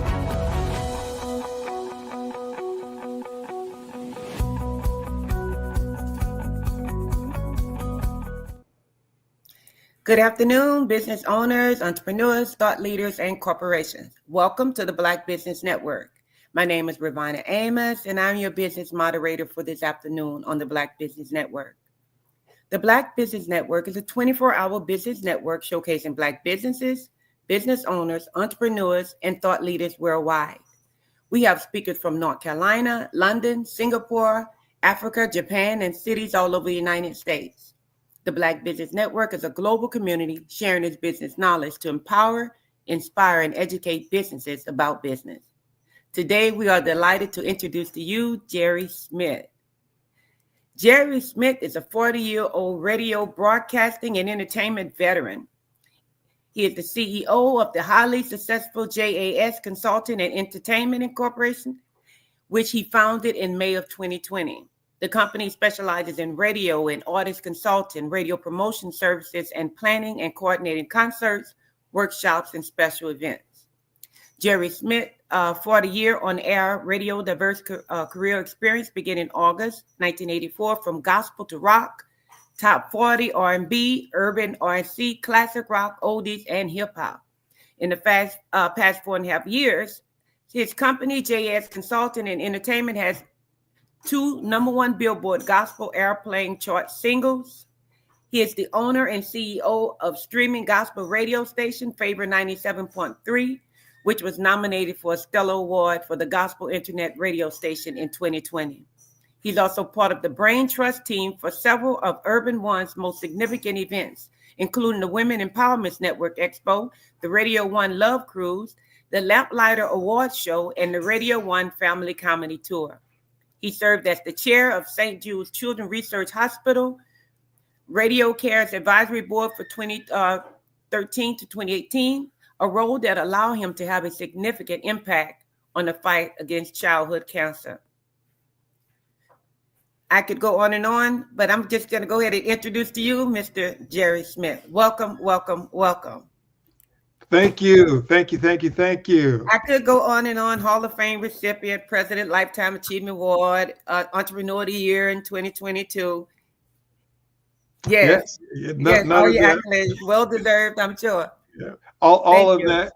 Oh, you're welcome. Thank you. Thank you for that kind introduction. All of that is just from hard work.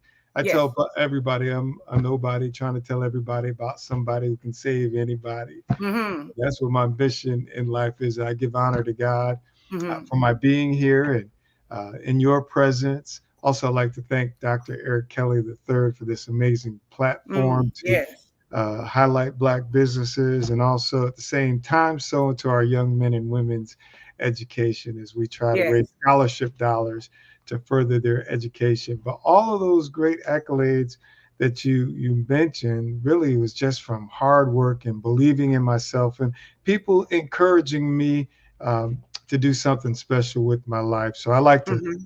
pass it pass it forward Yes. and make them proud of me for sewing into me at a young age. Well, that is awesome. It's awesome what you do. And within the 39 years in the music and entertainment industry, can you share some key moments that shaped your career journey? Key moments, gosh, there was a time, unfortunately, in business, people not always want you to do well. And I had some people in my career that were threatened by me, which was really shocking because I always try to make my bosses look good and put myself in a position to take advantage of an opportunity if it ever presented itself. But I would never take anybody out, drag anybody down, no Right. crabs in the barrel. I wanted Right. my bosses to shine. And I Positive had energy. one particular boss who saw more in me than I saw in myself. And he was threatened by me. I didn't know it at the time. And he made my life miserable. And I'll never forget, I couldn't take it anymore. I was about to quit. And I was walking around my cul-de-sac in a circle. It was probably midnight. And I was praying and I was talking to God. I said, God, I know that, you have something great for me. And I'm about to quit and go work at the grocery store, hardware store, Right. because I couldn't take it. I had a new child. She was just born, had not been married that long, just purchased a home. I was like, gosh, I got all these responsibilities as a responsible husband, father. Right. What am I going to do? And I was going to quit. And God said, no, don't do it. Hang in there. Yes. Just hang in there. I've got greater for you.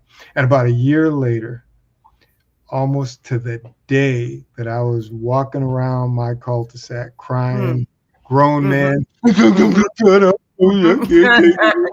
what you got to do. Doing what you got to do. Yeah. That the company that I worked for wanted to fly me into the corporate headquarters to talk to me. And I thought it was because my radio station that I was programming was real successful. We were number one. We were kicking butt. We were a gospel station and we were beating all the secular stations. And I thought they wanted to know the secret sauce. And so I didn't really want to go because that weekend I was wearing dual hats. I was programming a gospel station and I was a morning show host on the morning show for K97.5. And we had an NFL flyaway in Miami, Florida. And so I wanted to go to the football game, which was that Sunday. And that was the weekend that they wanted me to come. And I said, we're doing a flyaway. And they said, well, I tell you what, we're going to fly you from Miami to DC on Monday instead of you coming back to North Carolina. Right. And so I was like, thank you, thank you, thank you. And so I went up there and they asked me if I would allow my station at that time to be, they had acquired 7 channels on XM. And they wanted to make my station one of the channels for gospel. Yeah. And I said, I would love to do it. And then ultimately the conversation ended up being, would I be interested in overseeing all of the Radio 1 gospel programming? Oh, wow. Being involved, I should not overseeing it, but being involved. Right. Kind of like the vice president of gospel. Right. And overseeing without the. Right. And so I was like, just a year ago, I was about to Wow. quit. Yes. I Yes. was going to walk away from this amazing career because of this one individual. Mm-hmm. And so I took the position, and that was in December of 2021. And before 2022 hit, they let the guy who was harassing me and trying to push me out, they let him go. So he tried to push me out. A year later, I get promoted and he gets pushed out. And my career just like really took off Yeah, I'm after looking that at all the accolades. point. You have been All very, those Right, all those very visual. awards, yeah, Yeah. all those accolades and all that stuff that you mentioned Yeah. happened Yeah. after that. That was a pivotal time in my career. Mm. Where I almost let And it you have go. 2 beautiful daughters today and Yeah. thriving. Yes, yes, Yes. yes. Now, your experience spans diverse radio formats. How do you leverage this background to program stations at high level? Well, I was blessed to have some really phenomenal teachers, mentors, people that saw a lot in me. Um, and they shared their wisdom, knowledge, nuggets, and experiences with me. Mm-hmm. And the thing about radio is the only thing that's different. Well, there's several things different, but the music, the genre, people's listening habits and patterns are the same. So something is successful in country, rock, top 40, urban, it'll be successful in gospel. It's just how you manage the music and just program. Good programming wins regardless of what format you're in. Can you elaborate a little bit on that? Yeah. Good So, program with? Yeah. for example, country and gospel radio stations, the listeners are almost identical, just different backgrounds. People that listen to those formats tend to listen to the radio stations for long periods of time. So you manipulate and manage your music for that type of audience. So you don't play the repetition is less because they're more apt to hear the same music over and over again. Whereas like a hip hop station and a top 40 station, their audience has short time spent listening. They call it TSL, time spent listening. And so they listen for short periods of time. So that Beyonce song, Rihanna song, on those formats has to be repetition. And usually, and I know I'm kind of getting into the meat of things, and it may No, not that's make okay. sense, but a song on that station that's a popular song will rotate, for example, every 45 minutes. So every 45 minutes, you're going to hear that popular Beyonce song. And if you don't manage your music like that, then the chances of you losing listeners is greater because they like that song and they want to hear it. So they're going to tune in and then tune out, tune in and tune out. So that song has got to hit. Whereas a country station and a gospel station, you can't play your popular songs every 45 minutes. They're going to be like, I just heard that song. They played that song, 4 times in the last 4 hours, which is true.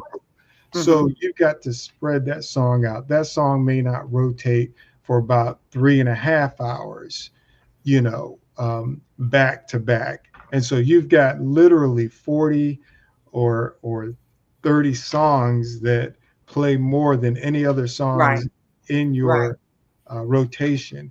And it's all, people don't realize this, but it's all math.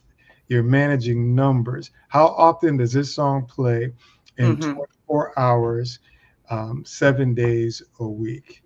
And so you're managing music and how often it's heard, when it's heard, where it's heard in the clock. So everything that you hear on radio, you may not know it, is intentional. You think they're flying by the seat of the pants, and that's what they're supposed to do, make it sound like they're winging it. But everything is very organized and instruction. And then right. Now, the success of Light 103.9 FM led to the launch of inspiration stations nationwide. Can you elaborate on the the groundbreaking programming you developed for this contemporary gospel radio format?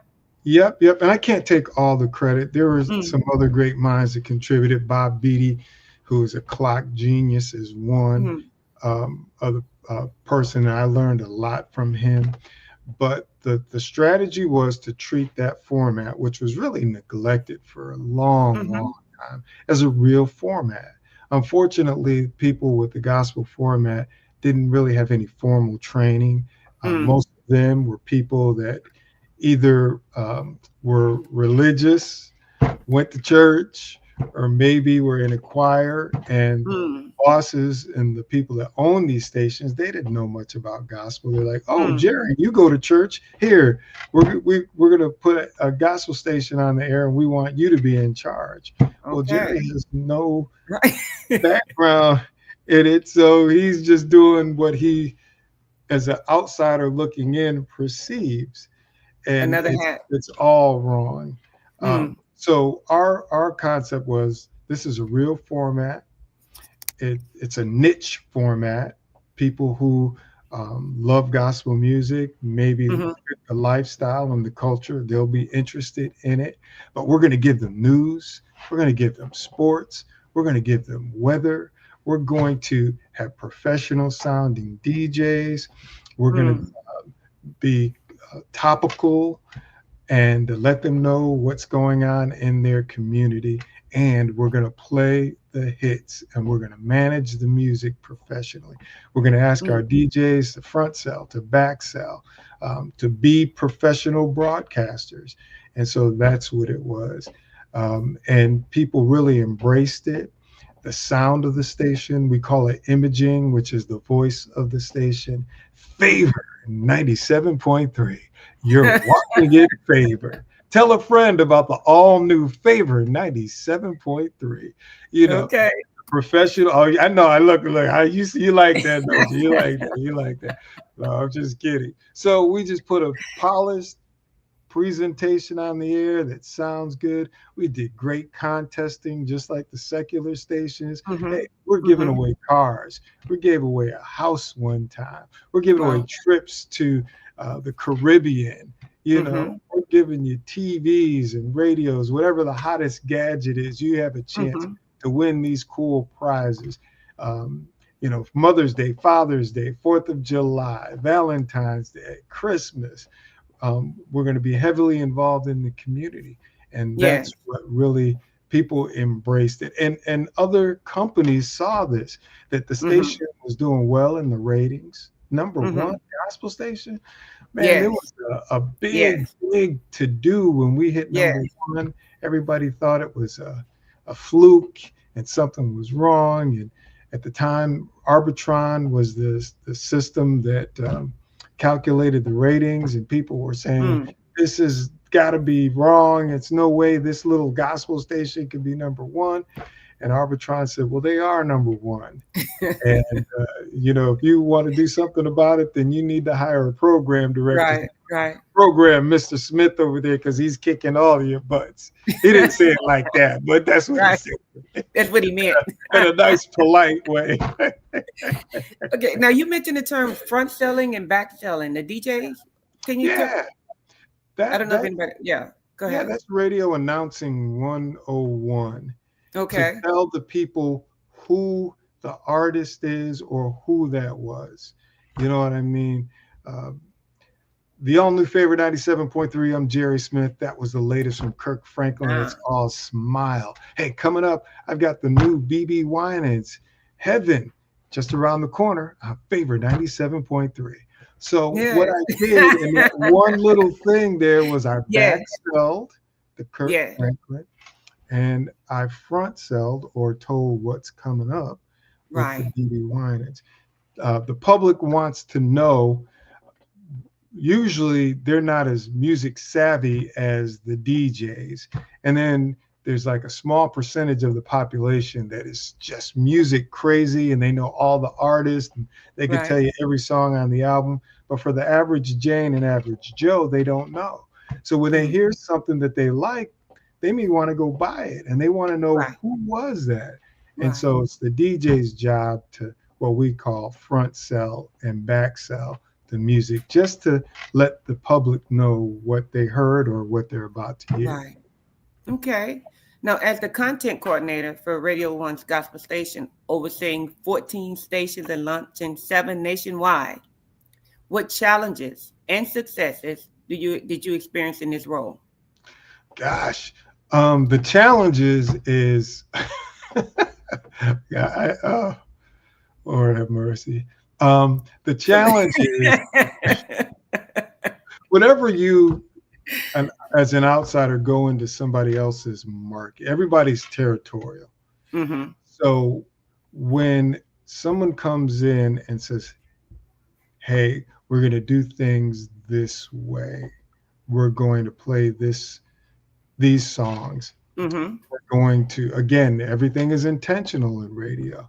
So what you don't know, but we have this thing called a clock, and the Okay. clock tells you what songs to play from a specific category and what to say, either front sell, back sell, play a drop, a liner, play commercials.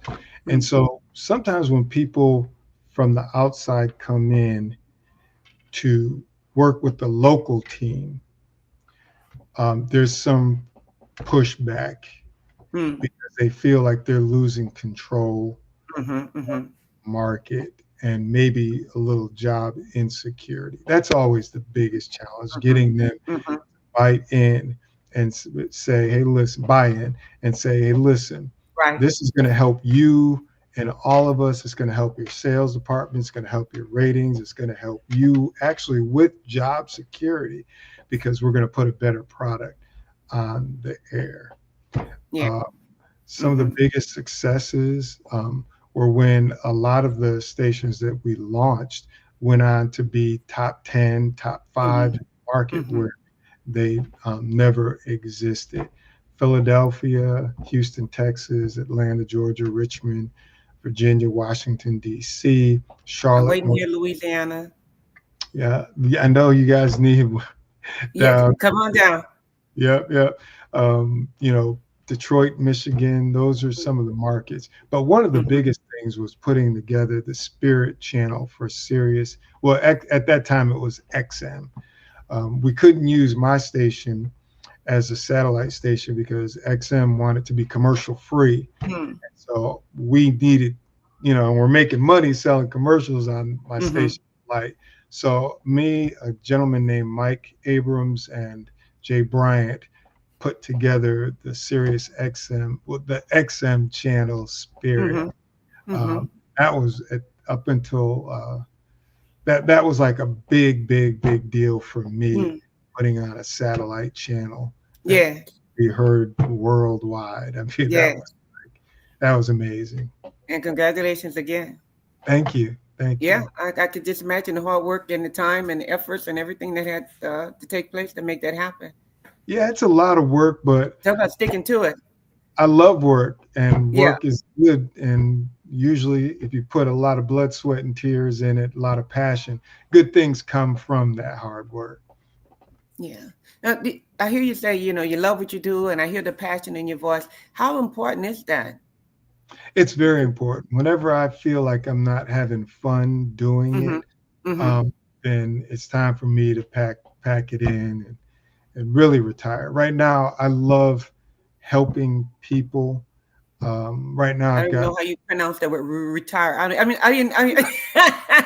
I'm surprised it came out of your mouth, but go ahead. I know. I'm listening. I tell people all the time, I'm rusty, dusty, and crusty, and I got to let these old bones get some rest here. But I really love helping people to achieve their dreams and their goals. And that's really the driving force for me. It's not about money at all. Money, God blesses me financially to meet all my financial responsibilities, but that's not my driving force. I just love to put quality work out and help people. And so as long as I can do that, I'm good. Fantastic. Now, you've been part of the Brain Trust team for significant events at Urban One. Can you Yeah. share your involvement in events like the Women's Empowerment Expo, the Love Cruise, Yep. the Lamplight Award Show? Take your pick. Join in there. Give us as much as you can. Yeah. So with the women's empowerment, that was a team. And again, it takes teamwork to make the dream work. And there's people that had vision, what to do. We started off with the very first one with about 3,000 people.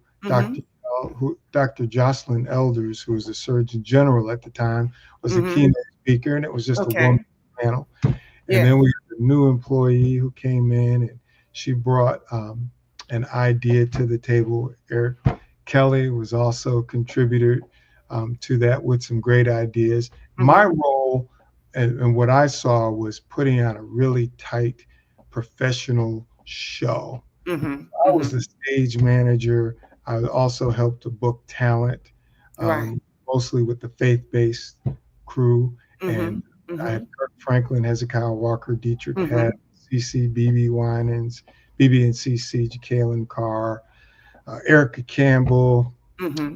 Those are some of the higher profile people, but just blessed to have amazing artists to perform for that. No, these events, go ahead, I'm sorry. Yeah, and this was women's empowerment. Right. Go ahead. Did they require a lot of sponsorship? Did you have to get in, call in a lot of sponsors? Tons of sponsorships. It was, gosh, that was like $1 million. $1 million. We were doing at least $1 million in revenue from that, from all the sponsor ticket sales. That was phenomenal.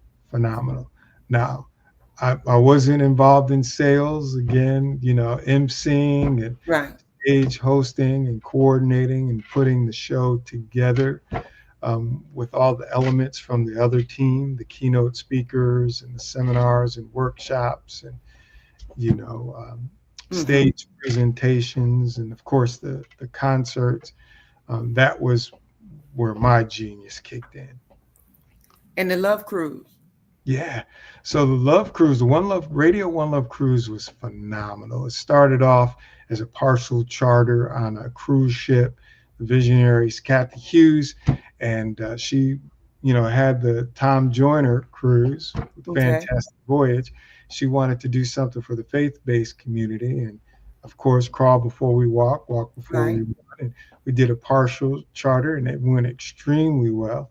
And so they ended up giving Radio One unsold cabins. We sold our allotment, and we sold theirs. And so we did it for 2 years as a partial charter. And then after that second year, it was like we almost sold out the whole ship second time, even though we only half the ship. Right. And so Kathy Hughes said, well, we're going to do our own. Right. And so we did the whole ship. And my role was the talent coordinator to book the artist and set the concerts and get the MCs to introduce everybody. And it went from a little role to where I was being flown across the country. I was testing cruise ships to see if it met our standards. I'm like pitching myself like, is this real? They're sending me right. The cruise to see if I like it and get my head opinion if we should use it or not. But the cruise got so big, it just grew. Everybody loved it. It was like a big family reunion. And I was sharing this story with my brother that it grew so big that the Radio One cruise and the BET celebration of gospel music were like on top of each other. Mainly in March and April was their taping. And so the director for their show called me up at the radio station. I was like, hey, how you doing? And she said, hey, Jerry, how are you? I said, I'm fine. She said, hey, listen, we got to work together. We're having trouble booking artists for our gospel celebration taping because they all said that they're going to be on the cruise, your cruise, like it was my cruise. They don't want to do the taping. They prefer to be on the cruise instead of taping. So we need to know exactly when you're going to do the cruise so we can schedule it around it and not be on top of each other and have conflicts. When I hung up the phone with Joyce, I was like, BET called me. Right. They want to work around me. But the vision in the beginning was just to help them out. You just make it And then room for when you. they said, we want you to be more involved, we like what you're doing, I was like, I want our cruise to be just as big, if not bigger, than the Tom Joyner Fantastic Voyage. And so it rivaled it. I can't ever say that because that cruise is huge, and they do a when's the lot. next one? The HBCUs. Is there going to be another one? Oh, they do that, but they decided to stop. I don't know if it was the economy went bad or what, but they decided to not do it. Profit margin. Okay. You know, there's only so much I could disclose, but our very last one was a getaway instead of a cruise. It's in Nassau, Bahamas at Atlantis Resort, and it was just phenomenal. I mean, every I can imagine.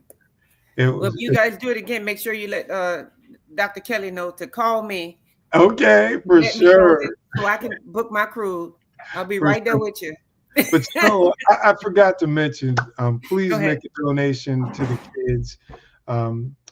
This platform is trying to raise money to send them off to school or support them financially with laptops, tuition, and books. So please make a donation to the Black Business Expo efforts to help these young men and women out. Thank you for that. You're welcome. Now, you said at age 12, you knew your radio was your calling. Mm-hmm. How has your passion for radio evolved, and how do you balance being a gospel music programmer, teacher, visionary, entrepreneur with father, husband, probably uncle, all of that? Listen, all of that. That's the hardest part. And I'm glad you brought that up because I wanted to talk about that because I'm struggling in that area. But as a kid at 12 years old, God gave me this vision, this dream. I knew I was going to do it. And it's been phenomenal. I almost feel like I've cheated because it's not like work to me. Right. It's a passion. It's something I enjoy doing. And I've been paid handsomely throughout my 40 years of doing. And I'm like, there are people who hate what they do. There are people who have desires and dreams to do other things, but have not been able to get into that space. And here I am for 40 years, my hot, stinky, funky breath on a microphone. Feeling like his favorite. Right. I'm like, gosh, it's amazing. It's just amazing. It's like a dream.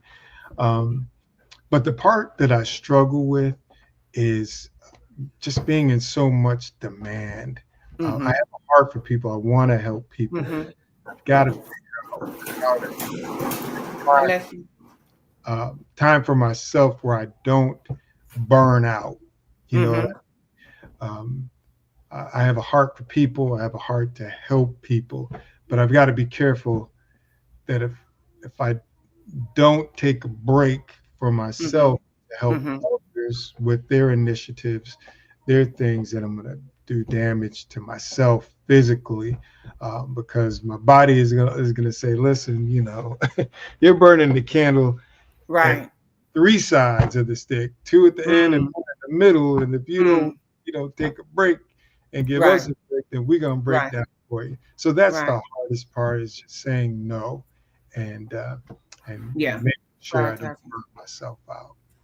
Yeah, I think our speaker before you was talking about that parallel line between your personal interest and your business interest. Yeah. Yeah.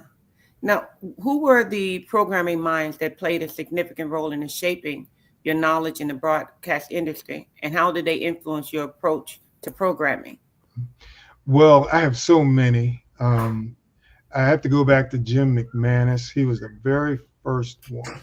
Mr. McManus was going to fire me if I didn't follow his protocol, which I was not doing.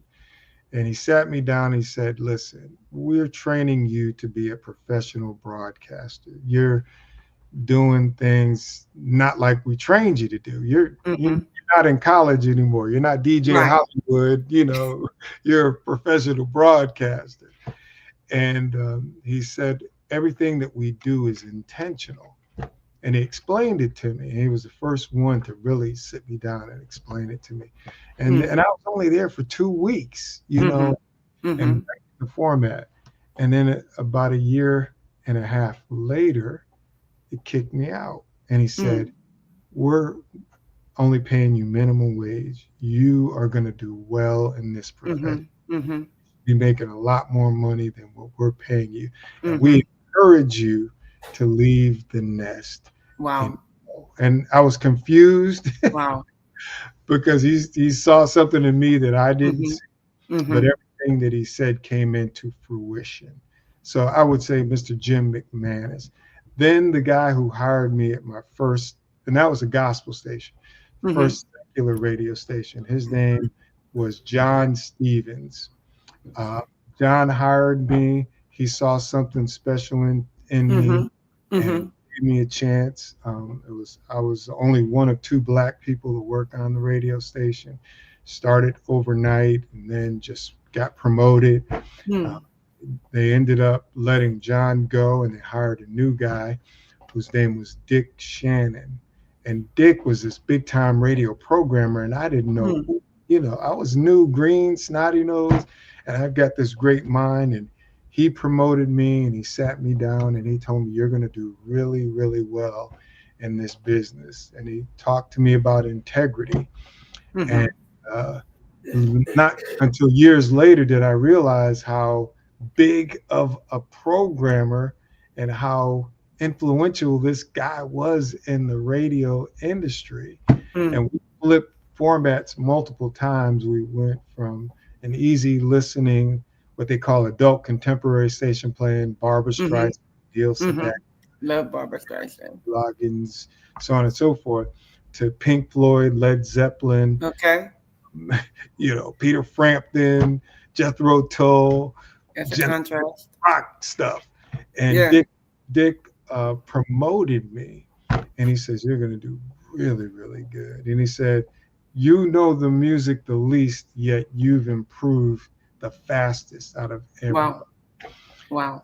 And then another John Stevens, who just phenomenal. I was his assistant program director. John Stevens, for some reason, was a popular name. Stevens, the last name, and John, the first name. And this was a top 40 station.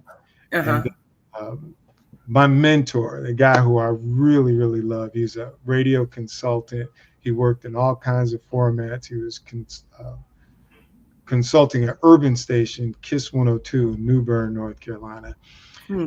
Alan Sneed, he's my guy. He and I are the ones that built a lot of the stations for Radio 1, and I used to travel all around the country with him building these stations. And just a genius, and he let me be a genius. He wasn't, he knew formatics and structure. He didn't really know the music that well, and he let me do that, and again mentored me and coached me on the structure and good practices, so that no matter, it could have been classical music, it could have been jazz, that I would know the secret formula for success for radio programming, regardless of what the music was.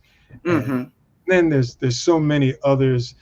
Cy Young is one I could think of. Jay Michaels, Jay Stevens.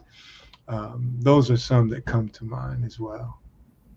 Now, family plays a significant role in your life, and we talked about that a little bit. How does your faith, your family, your friends, your community drive your passion to use your gifts to bless and empower people? It's very important to me. First and foremost, I always give God the glory because I know all the blessings flow through him, and I wouldn't be blessed without him. So there's no, whenever there are times in my career when I got a little big-headed and thought it was Jerry Smith. I can imagine. I can see that was easy to do. I mean, everybody's propping you up. You the man, you the man, you the man. What a mighty good man, And God will put you in your place. Oh, so it's all you, huh? Well, you go ahead. And then the results aren't the same. You're like very humble, You have to go walk the cul-de-sac again. So I acknowledge him in all my ways, regardless of where I am. I let people know all my blessings flow through him. Family is the next important thing to me. I love my family, my immediate family, my cousins and relatives and brothers and sisters, through my community of entrepreneurs, believers, people who are like-minded, who have a heart for community. And then community is the most important. It's very important to me. Like what I do is not money driven. It's not ego driven. It's not for fame, fashion, form, or show. It's really to bless somebody in their time of need, whether it's an encouraging word, whether it's information that they need, or resources that are available to them to help them to get through that difficult time. Whether it's the holiday, how do I get toys for my kids? If it's health, how do I get information about these diabetes, kidney disease, high blood pressure? My financial situation is a mess. I'm not managing my money properly. What is it? I need some help, financial, any, resources, even like a platform like this. I'm a small business owner. How do I get the word out about my business? I tell people about this platform, the small business owners like me, to help them. That's what's important to me. There's only so much I can do, but I can help to connect the dots with good people, to give information with resources. So community is super duper important to me. Jerry, thank you so much for being with us today. It was a pleasure as always. Thank Everybody, you. this is Mr. Jerry, the wonderful Mr. Jerry Smith. Thank you so much. Thank you. And don't forget to make a donation to the kids. We want to help the next set of business owners and entrepreneurs, and it takes a community to help these young men and women to grow. So thank you in advance. God bless you. God bless. Remember, guys, every dollar counts. So we want to remind you to donate to scholarship funds. We want to thank you, our Black Business Expo USA sponsors for May 2024, NC 100, Moody Capital Partners, Suede Soul, Lotus Ritchie, Coaching and Training, Carolina, Virginia Minority Suppliers Development Council, Step Management, Barbara H. Smith, LLC, Margie McLean Foundation, Genius is Common, Earth Essentials, Malaine Shanghai Global, Executive Women's Success Institute, The Quality Coaching Company, Superwoman Business Services, Creative Force Studios, Lee Entertainment, Artistic App Designs, Bank Law Firm, Black Business Expo USA. Thank you all. And remember, genius is common, and I'll see you on the other side.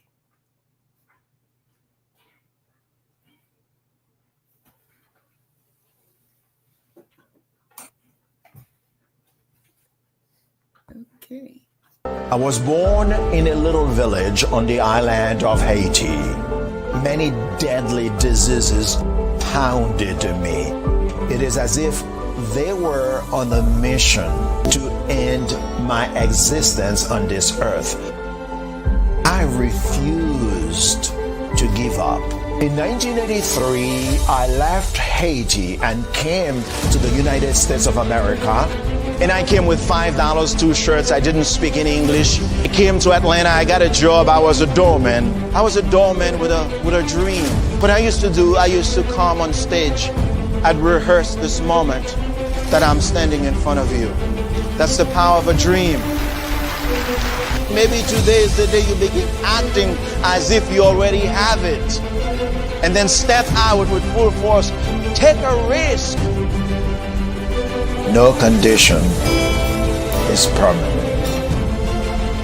Don't let your situation distract you. You are chosen. You are called. You are born for a purpose in this life.